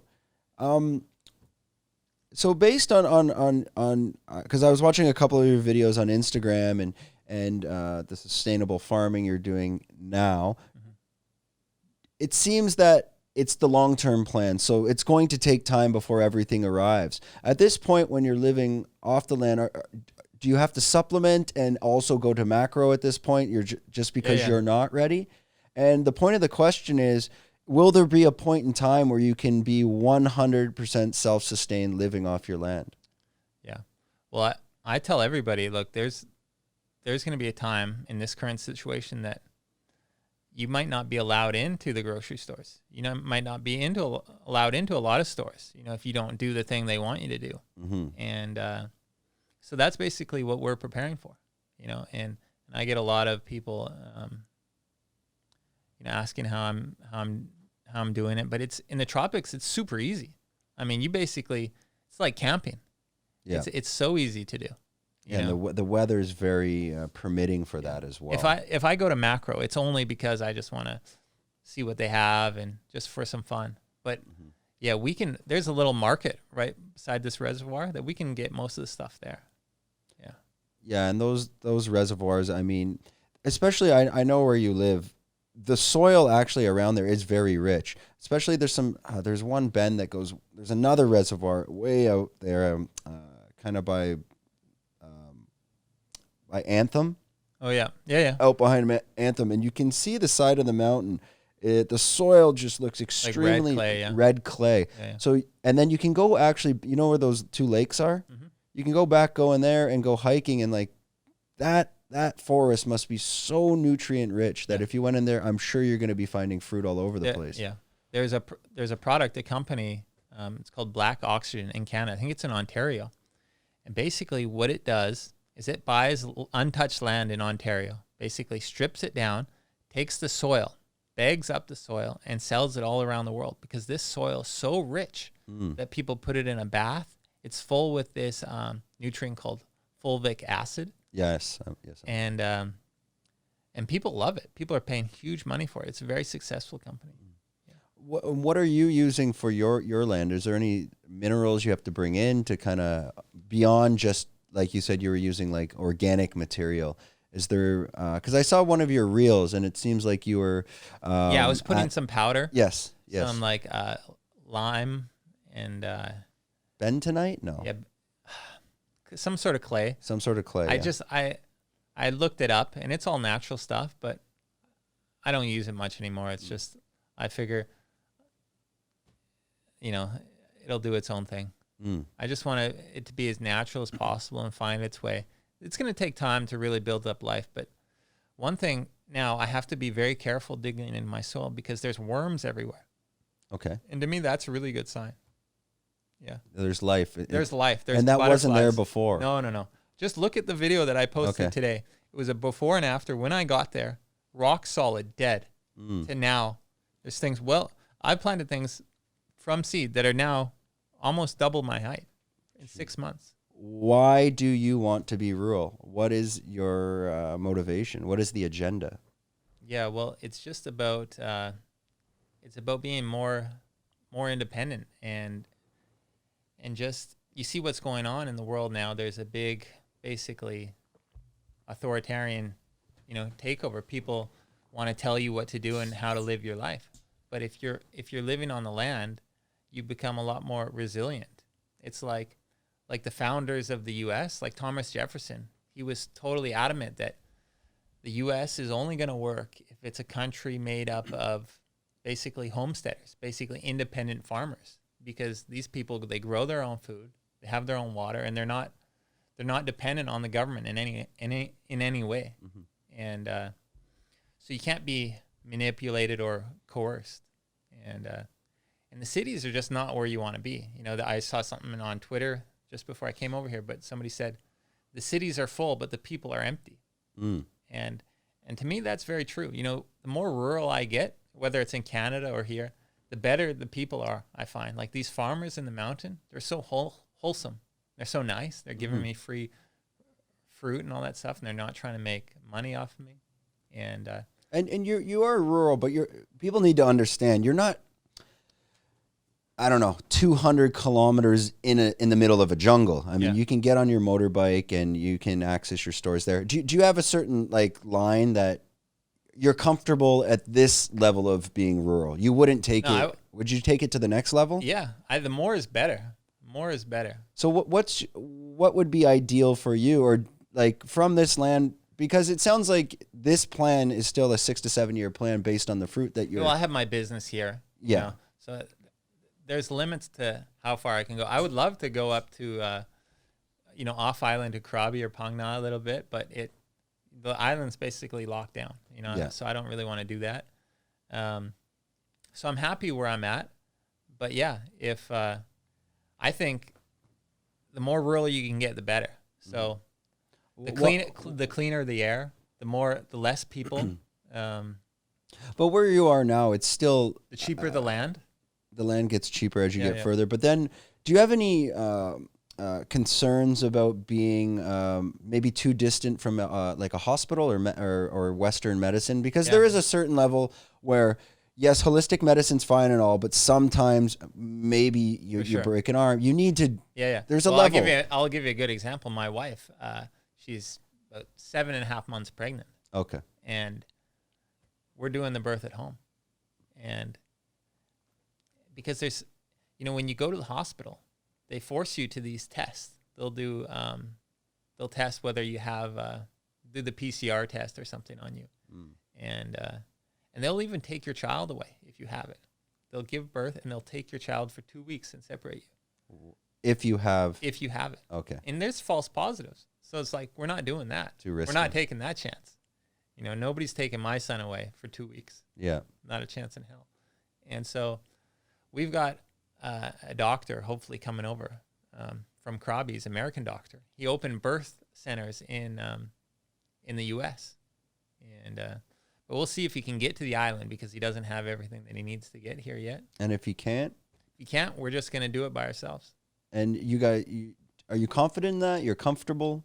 Yeah. I mean,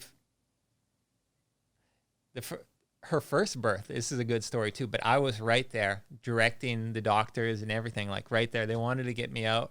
Like the security was on the way. So I felt like I have already had one birth, you know? But did you do a lot of research prior to that so you kind of understood what was going on? Or? No. That was my research then and there. Okay. And then now I've done my research.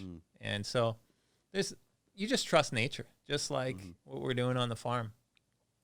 But essentially you can just relax into this and the baby just comes out like pain-free basically. And would you do it in a tub or anything? Like I wanted to do it like in the ocean with dolphins. Okay. but my wife doesn't want to. No, do she's. What are your thoughts on, like, maybe you're creating your way of life in this rural land, and what if other people, maybe from this podcast or wherever, they reach out to you and say, I'd be interested in to live that lifestyle as well? Could you see that growing into a community?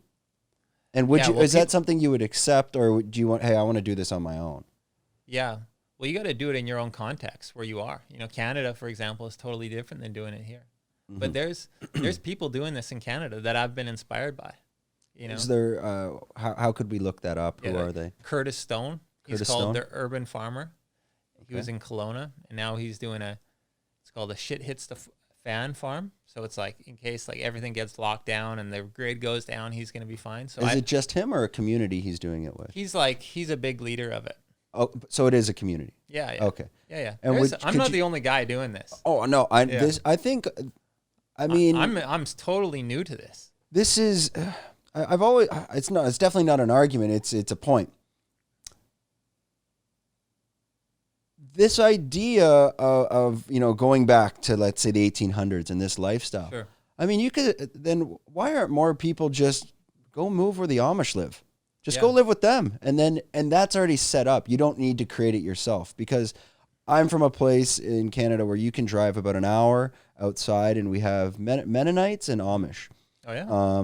Yeah, not far, and it's just farmland, and that's their communities. There's no electricity. There's none of that stuff. So that's good life. Yeah, it's when you go out there and you go to their restaurants and their buffets, it's all the people are bringing the food from around the community to the buffet at the restaurant. And then people like myself that want to drive an hour can go and eat it. But nothing's made in that restaurant. Yeah. It's all brought in. So, I mean, would that be an option if you went back to Canada? Would you try to do it on your own? Would you process going to a community? Would you go to the Amish? Would you live that lifestyle? The way I just like what I'm doing now because it gives me so much satisfaction, you know, like just to see things grow. Like I have a little woodworking station. So I can have a saw, like all this stuff in the townhouse, in the villas. You can't do any of this, right? Yeah. So it's like most people living in Phuket, they don't have any space. They're either in a condo, they're in a villa, and they're just not really living with their hands, you know? And so now you're starting to learn carpentry as well. Yeah. Is this something new? Yeah, totally new for me. Yeah. But it's great. You know, things that, you know, my son can watch me do and just activities to do at home. For your tool belt of skills to be able to live off the grid, what are like the top 5, or I don't know, even if it's more than 10 types of skills that like people should be learning? Obviously we talked about farming and agroforestry, and another one would be carpentry. What else do you want to learn? Well, I would learn as many things as possible. You know, in fact, we talked about homeschooling. Well, there's a version of homeschooling called unschooling. And basically, you let your kid decide what he wants to learn. And whatever he wants to learn, he's primed to learn it, right? So he wants to learn about snakes, then we learn about snakes. We get a book about snakes, and we learn everything we can about snakes, because when he's in that moment, when he's in that mindset, he can really learn something, you know? And it's like me. When I want to learn about carpentry, I watch videos until like 2 It's in the not morning. being forced upon you. Yeah, it's not being forced Yeah. upon me. But if I'm in high school and I got to take a carpentry class, it's like, Mhm. I don't really want to learn it, right? But there's a certain time for everything, and you just got to, when that time comes, for me at least, you just go ahead and you learn it, because you're motivated. Have you heard this? What is? We had a girl on our podcast, Kara Bishop. What's the name of this school? Oh, the Shining Stars. Yeah, she came Shining on. Stars, She came on the podcast. She was probably like one of our 4th or 5th guests. Yeah. And yeah, what are your thoughts on that? Would you ever consider your son going there? Is that a type of environment you would? That's if there's any school at all, it's this kind of school. Okay. Yeah, like the Steiner schools, if you've heard of that, like No, the I haven't. Waldorf schools. They're in Phuket, or it's There's more? one in Phuket. Yeah. Oh, okay. Yeah. So my son's gone there a few times, but they're so young. It's basically like daycare. It's essentially. Yeah, you're paying for daycare Yeah. at that point. What are your thoughts on meditation? Do you practice this? Are you getting your son involved with this at a young age, or? Yeah. Well, I follow Ramdas. You know Ramdas? Yes. Yeah. Yeah. So I'm like I love his story. I love everything that he's taught. And I also have tried doing astral projecting. Have you tried that? No. What is that? Going out of your body. So I haven't done it, but like lucid Yeah, yeah. dreaming, essentially. yeah. Okay. Even more than that. Through meditation. Yeah. Have you? There's books on it. Have It's you? like traveling out of the body. Have you done it? I've yet? almost done it. Like you go into this vibrational state, and I've got to that vibrational state, but I haven't left.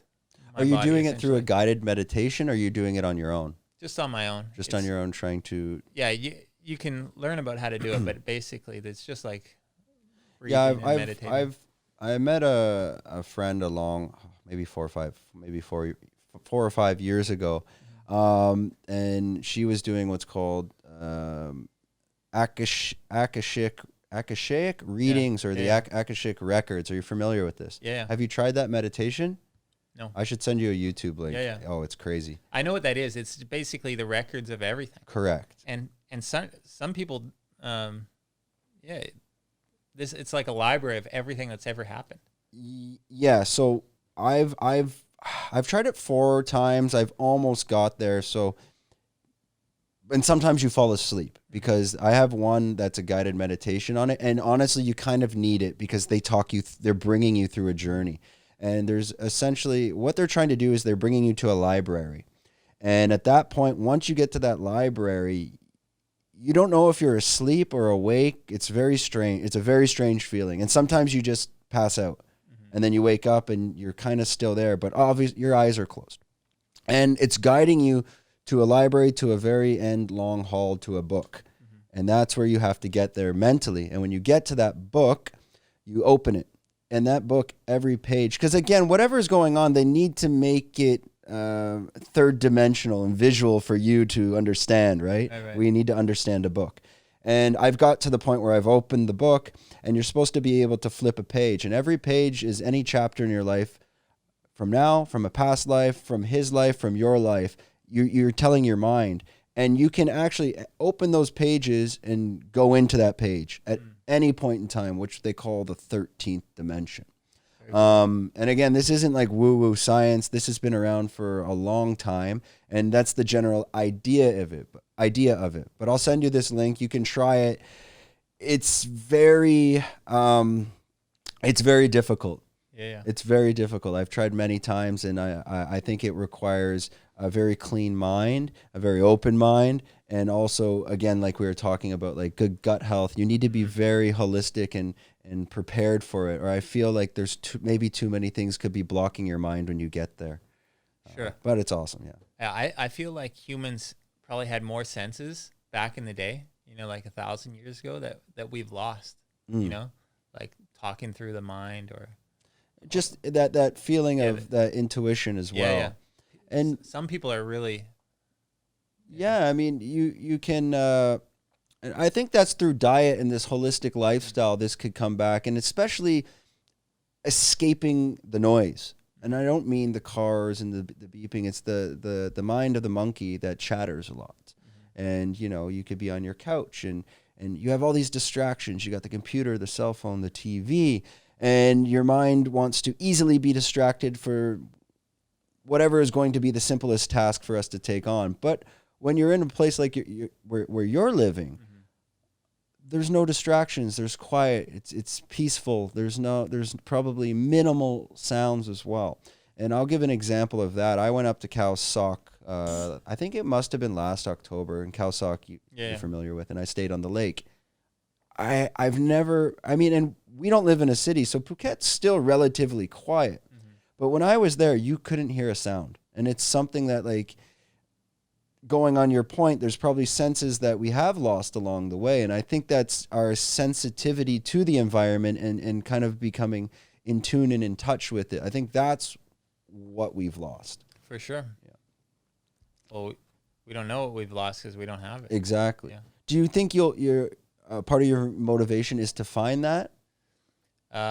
Well, one of my motivations is really to learn as much as I can to teach my son. You know, like I really want to keep learning and, you know, meditate and do all these things, you know, just so I can kind of pass the baton to my son.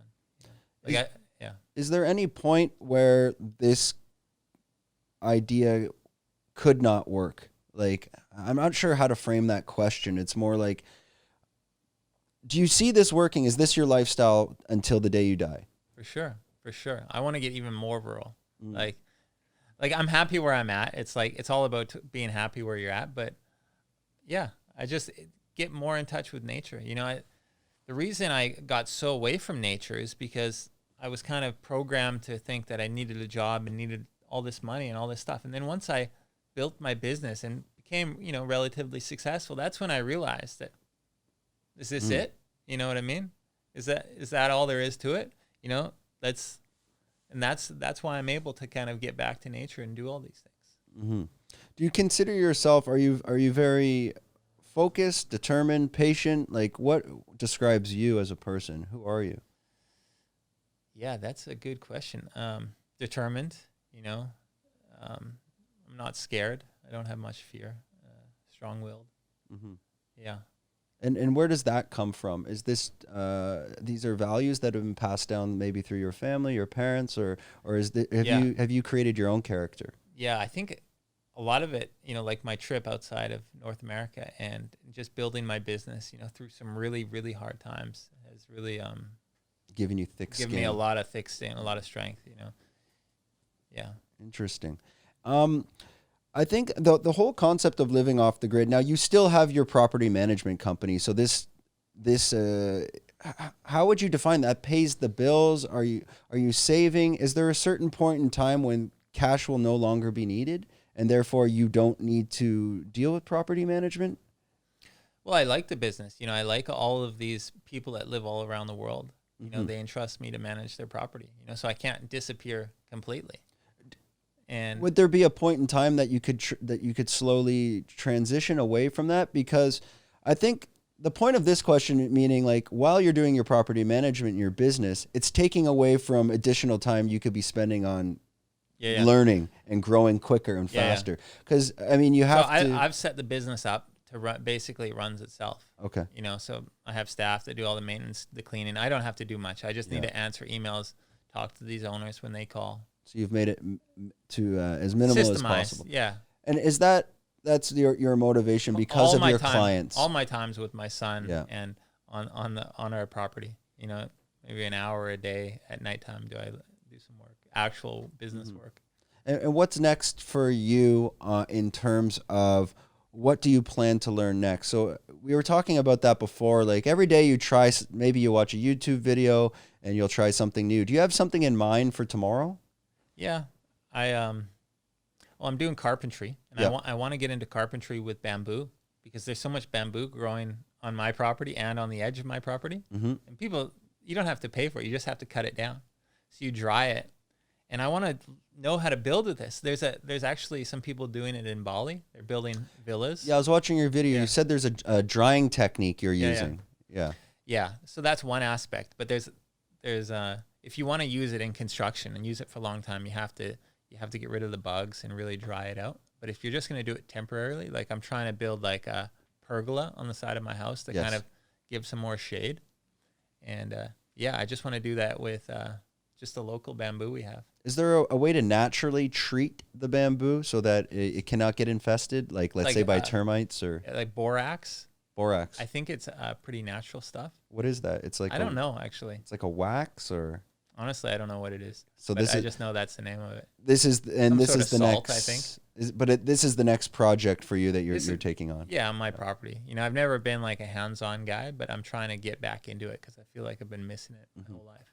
And that's the idea. It's like I'm reclaiming my. What comes natural to us maybe 100, 200 years ago, and these skills that we've lost. Yeah. You said you were sharpening knives, and that was a job you had. Yeah. I'll tell you a funny story about that. So I used to work with these Cambodian guys, right? Yeah. And I would sharpen the knives, or I'd sort them, right? They would come up behind me, these guys, and they would take a bucket and a big like a hammer or something, and they would hammer it behind my head, and I would jump. I would say, "Fuck!" Like I'd be scared. Yeah. And they'd just look at me and say, "Wade, you're not ready." You know, I'm like, "What do you mean I'm not ready?" Right? And when I came to Asia, you know, my Burmese staff, my Thai staff, but specifically my Burmese staff, even my Thai staff, it doesn't matter, but they're very calm. Nothing scares them. Nothing rattles them. You can do the same thing no matter what. You can try this on any person here, any Asian, any Burmese. They don't get rattled. They don't get scared. Like if you were to smash something behind their ear. They have some sort of inner peace inside of them that doesn't get rattled, you know, and that is something that I didn't learn that lesson until I came here. And I looked back on that job. And I said, hey, those guys were trying to teach me something, you know, that was really valid. Because now I've kind of embodied that from my employees. Like when shit really hits the fan, like I'm just still like, it doesn't faze me at all. I'm just like cool hand Luke, basically. And all of my employees are always like that all the time. You just can't faze these guys. Yeah, because things are going to happen in life that not everything's going to go well. And when something goes wrong, it's a problem and let's find a solution and let's deal with it. I think Buddhism teaches that from a very young age. Are you a practicing Buddhist? Are you reading a lot into like the philosophy side as well? And like what types of books are you reading? I got really into Buddhism, and lately I've been getting back into Christianity. Okay. Because I feel like, you know, I never really learned it. And now you see with all the stuff that's going on, there's a lot of satanic stuff going on. And that's where I'm realizing, hey, maybe Christianity is right. You know, maybe the Bible is true. You know, I used to think it was all wrong, but now I think it's all true. Do you believe in the stories literally or just more the values of those stories? I would say literally. Literally. Yeah. And what do you mean by satanic going on? Is that more, are you referring more to, let's call it the New World Order or the Illuminati or the corporate USA? Is that what you mean by that and their practices? Yeah. It's, I guess, you know, these government officials, you know, we always see government doing stupid things, right? Like, and for a long time, I used to think, are these people stupid or evil? You know, for a long time, I thought they were stupid. Mm-hmm. And just recently that you see all of these things going on, it's like, no, I was wrong. These people are evil. Mm-hmm. You know, you see what they're doing to kids with their mandatory PCR tests and, you know, people getting sick from all this stuff going on. I don't trust any. What do you think their agenda is? Like, well, what is the reason behind this all? Or is it so far, their plan is so far into the future, 100 years, that we can't even see it? I think it's about control. Control. I think we're getting a little bit too... like Orwellian 1984? Yeah, exactly. Is this the direction it's headed? Absolutely. I mean, anybody, just open your eyes. That's exactly what's going on. There's no doubt about it. Social credit, stuff like this. I mean, okay, so I think China is playing a big role in all of this because if you, for example, look at what happened with the masks. So now the West, they unleashed this virus, right? Now everybody has to buy masks. Yeah. Right? So now they're making all this money. Yeah, because it's manufactured in China. Yeah. And so, and now all of this freedom that's being lost in the West. Well, see, the freedom in the West makes China look bad, right? So now when people are losing all their freedoms in the West, China doesn't look so bad anymore because everybody doesn't have freedoms. Mm-hmm. So they love what's going on. And now, of course, there's no more protests in Hong Kong, There's no more Trump. There's no more tariffs. Mm-hmm. I mean, they're really loving life right now. And they're going to export this social credit system throughout the whole world. Yeah, and it's already, you think it will take off, it will come into Thailand? Social credit system, in the sense where like you have social credit, and you can essentially be not allowed in restaurants, on no-fly, you could be a no-fly zone. I don't think so. I think they've got a really good government going on in Thailand right now. I think, it gets a bad rap, but I think these guys are really looking out for us. Yeah, because the interesting thing about Thailand, they're very pro-Thai land. Yeah. Right? So they really, I mean, they're one of the only countries, if not the only country in Southeast Asia and Asia that was never colonized by the British. So they've always kind of kept their identity, which, but there is a big Chinese influence in Thailand as well. And a lot of people don't know that. Actually, the people pulling the strings in Bangkok are Chinese descendants. I mean, go down to Phuket town. Sure. All the fishing boats, it's all Chinese owned. Well, Chinese are good people, Yeah. There's nothing wrong with the Chinese. It's the Chinese government that's screwed people up. So these people are good people. But I think, I talk to my friends back home, about so many different topics. Thailand, I've learned so much in Thailand. If you look at immigration, for example, on my son's birth certificate, he was born here. There's only two words in English. There's his name, and then there's illegal alien. So he's an illegal alien here. They don't give citizenship just based on birth. It needs to be by blood. Yeah, it's not like Hong Kong. And it's not like Canada. Yeah, if the Chinese, they go to Hong Kong to have kids because there's the kid rule. Chinese go to Canada to have kids. So they get the passport. They get the passport. Yeah. And then they go back. Yeah. And so Thailand is very homogeneous because of this. And it creates a very strong country. Is that a good thing? It's a very good thing. Absolutely. Imagine if you allowed people that have Thai citizenships to buy Thailand. It wouldn't be Thailand anymore. It would be the West. That's true. You can come over, you have a kid, and then in 15 years, your kid can buy land. There would be sky rises. I mean, condos everywhere. It would be terrible.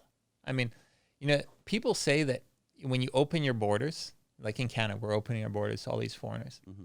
They call that diversity. But that's not diversity. Diversity is staying in your own country and keeping your culture alive. Mm-hmm. And then you can go visit. You can go visit these other cultures. But you're making a big melting pot mix. So are you anti that? Or I'm anti that. And then what about them? Were you on the Trump side for him trying to So if you look at Thailand, I love Thailand's immigration policy. They make it hard to become Thai. Like they only have like 100 people a year that become Thai. And I love that. I respect it. I want Thailand to stay Thailand.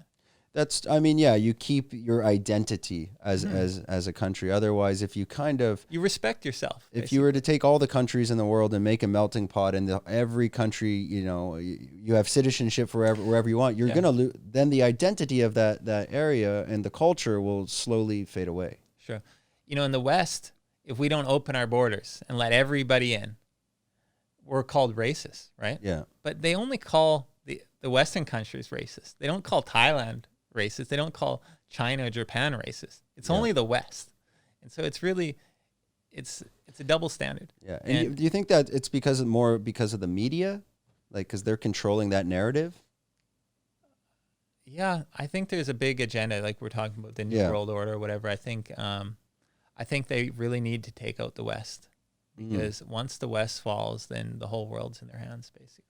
Because places, like China, and again, I live there, you cannot just get a passport in China. You couldn't have a kid in China and get a Chinese passport. That's not how it works. Yeah. You have to go to the embassy and file for a Canadian passport for your kid. And I know a lot of friends living there where they had kids in China. And they could not just get a Chinese passport because the child was born there. However, if the Chinese come to Canada, they can. So it's kind of, the relationship isn't equal, which is strange, but I get it. Well, that's why all these Democrats in the U.S., they want open borders because they know the people that are going to come in are going to vote for more Democrats. So instead of changing who people are going to vote for, they change the people who vote. Yeah. They're letting more people in. And you're going to ruin the country, basically. Yeah, and we'll start to lose that identity as well. And people think Canadians don't have a culture, but we have a culture. Yeah. We're very honest people, very trusting people. Look at me and you. Like, we share the same values. We're very similar. You know, I just met you for the first time today, but we share the same value. That's a culture that we share. You know, but the more people you let in, the more diluted the culture gets, and it changes. I mean, every time I go back, it's a different country, and now it's becoming very different, very, very different. It's becoming very commercialized, I would say. I mean, you go downtown Toronto, and it looks like New York City now, and the towns that I grew up in. Look at what you were just telling me. You can't get on the bus without an injection or a certain card to show that you've had the. Oh, you can't get on a plane. On a plane, it's coming. Yeah. It's coming. Already you cannot fly domestically in Canada. Okay. Without that. So well, and look at our national anthem. It's the true north, strong and free. Well, first of all, you're not strong anymore because you're afraid of a little virus that has a 99.7% survival rate, and you're not free because now you need a certain. It's a segregated country, so it's like you're going back in segregated times in the U.S. where blacks and whites were separate. Yeah, and it's just who has the card and who doesn't have the card. Yeah, and it's a war.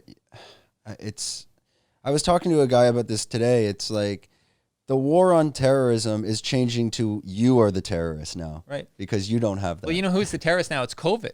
COVID is the terrorist. Yeah. And look at what happened with terrorism in Afghanistan. They spent all this money, all these lives lost, and they got rid of the Taliban 20 years ago, and they replaced it with what? The Taliban. Yeah, and I think my opinion, a lot behind that as well is it's because it's a business. And if there's not war, there's certain corporations that are not making money. So there always needs to be some sort of issue because it's profitable.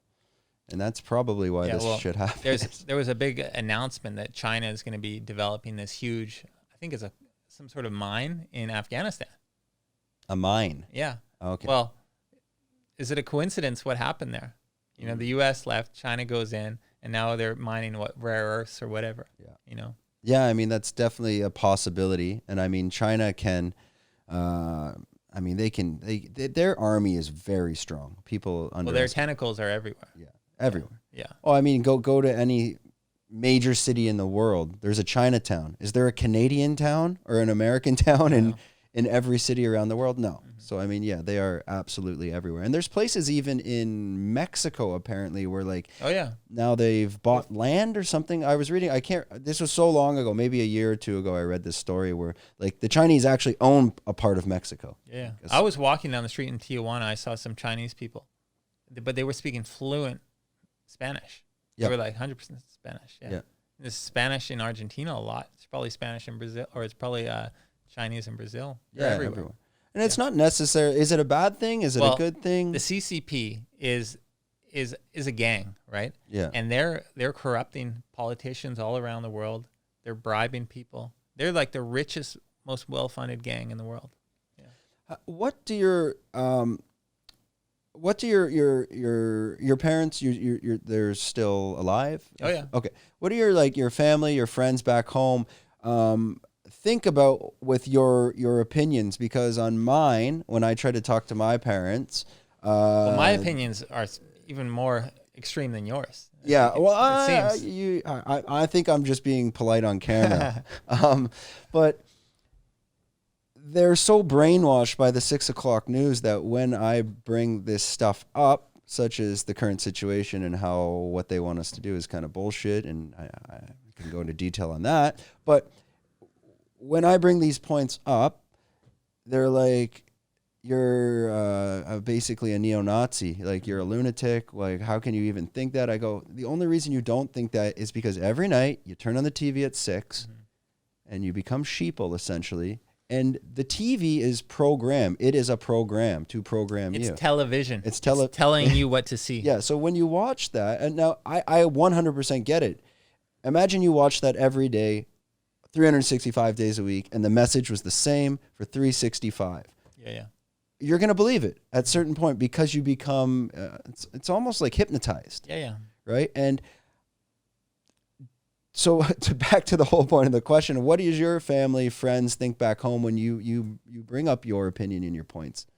Well, they think the same as your friends because they're watching the same stuff, right? That's kind of my question. I don't even need to watch those news because I can talk to, I don't even want to point them out, but I'll talk to some people. Yeah. And they will only regurgitate the same points that they hear on the news. They don't have an actual opinion. Yeah. Do Do you have an actual opinion on the matter? Yeah. Have you read anything else? And yeah. and my views are so extreme that Yeah. it actually causes them physical pain when I say these things. What is maybe your most extreme point of view, if you're allowed to share, that maybe somebody would be like, absolutely no, I if can't. I told you my most extreme point of view, you just pull the plug on the podcast. Well, no, right you can share it, and then we'll decide if we cut it. No, or if you don't have to. It's okay. Well, I've got so many, but what is one that you know a that guy you feel you feel that when you share, people feel you've crossed a line? Sasquatch. That I don't know. Those, I mean, I honestly think like that it could just be like South, because again, you're from BC, so you even know Okinawa and the Okopogi and probably these stories as well. Well, the funny thing is, off air, you just told me about, you were in a bar, right? And some guy grabs a magnet, puts it on his shoulder, and it sticks. Yeah. Well, most people think that's bullshit. Yeah. Right? But you saw it with your own eyes. I did. So say I saw a Sasquatch, which I haven't, but now you're telling me that's bullshit. So I don't think people lie that much. I think all of this stuff comes from real things. And there's YouTube channels about, emails coming in. Like, people have seen it. Like, legitimate people have seen it. Like, Canadians don't lie much. There's old newspaper articles from like the 1900s. Like, well, it also depends who's telling the story. And 9 times out of 10, it's usually some lunatic drinking swish in the back alleys of. So the Sasquatch one, I don't know. What else do you believe? Because we're in a safe space. I'm not going to judge you. Oh, no. I'm trying to think. I do and don't believe in like aliens. Okay. Let me tell you something about aliens. Okay. So I think a fake alien invasion may be coming. Well, this is the new. People are talking about. Yeah. A lot of people are talking. Because there's been a lot of disclosures recently. Right, but anytime the government tells you something, then it must not be true. So that's hard to say. Yeah. Well, some of the stuff, like I told you, I've been getting into the Bible. Well, the Bible says, there's a quote in Genesis. It says that I have given you the fruit of the earth, which has a seed to eat. Basically, it means like, you should be a fruitarian.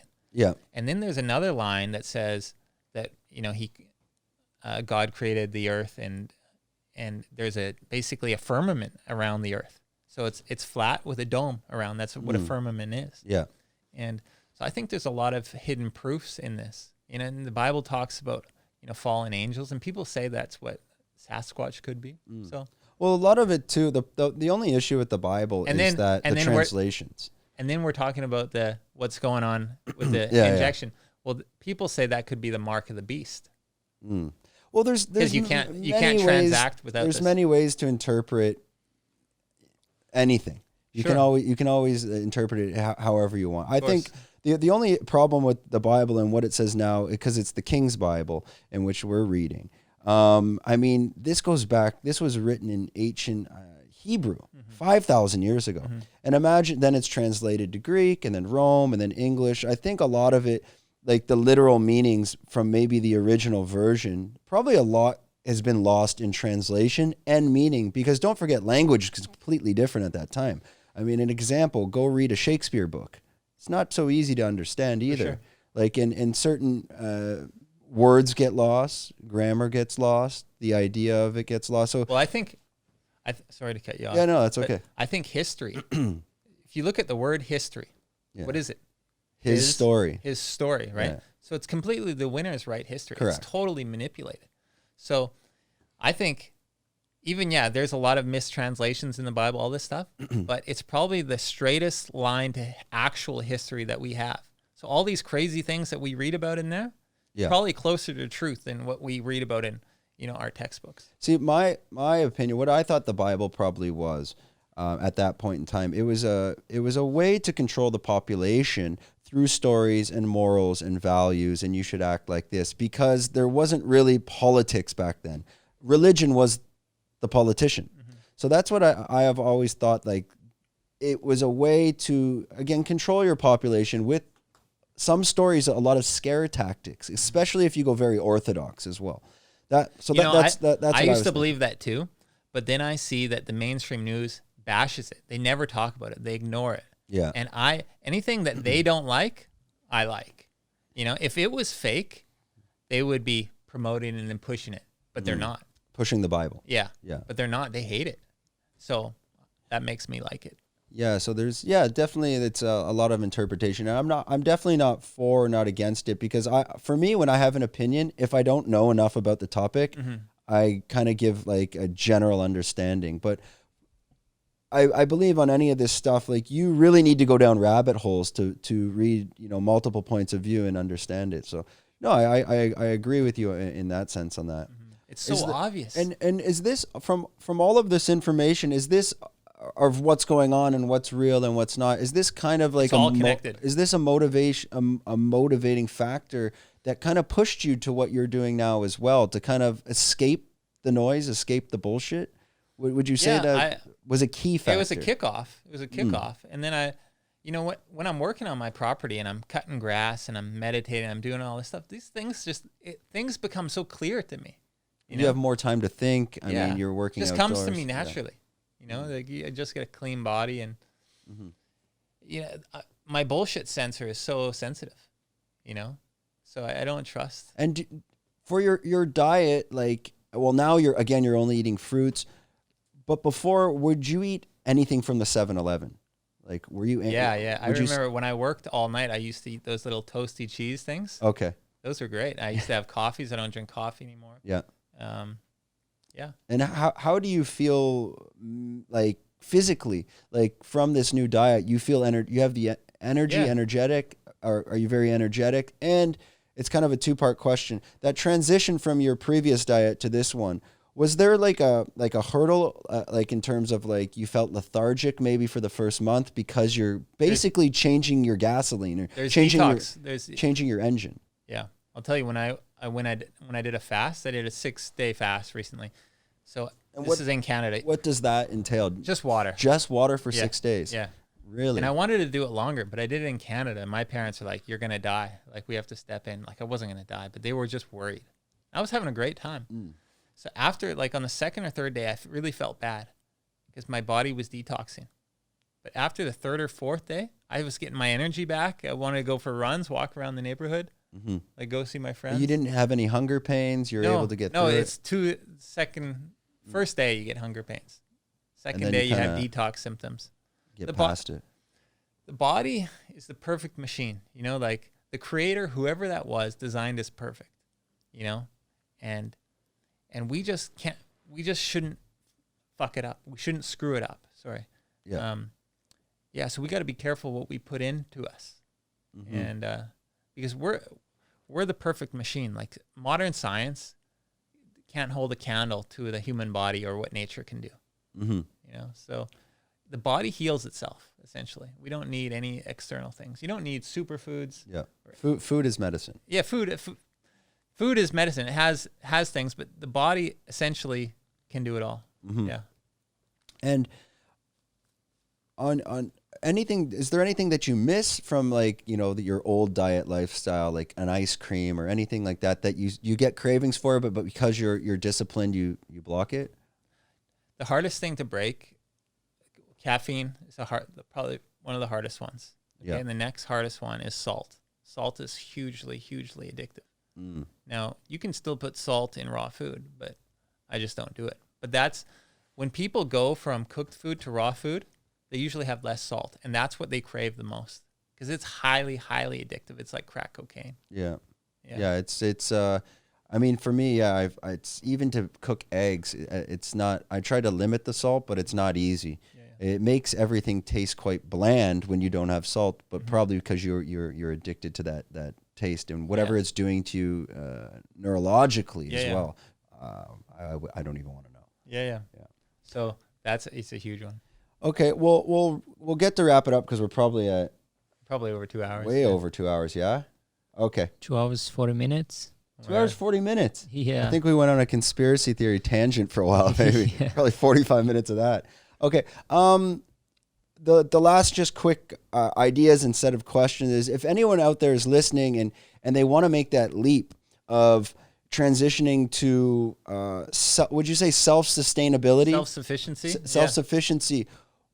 What is that first step that you would recommend? The very first step in heading in that direction? And we understand it's a long process, but what would you say? Hey guys, if you're thinking about this at all, just try this first.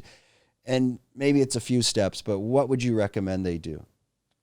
Well, you need to get some land. You need to have space to do this, because without that, nothing's going to happen.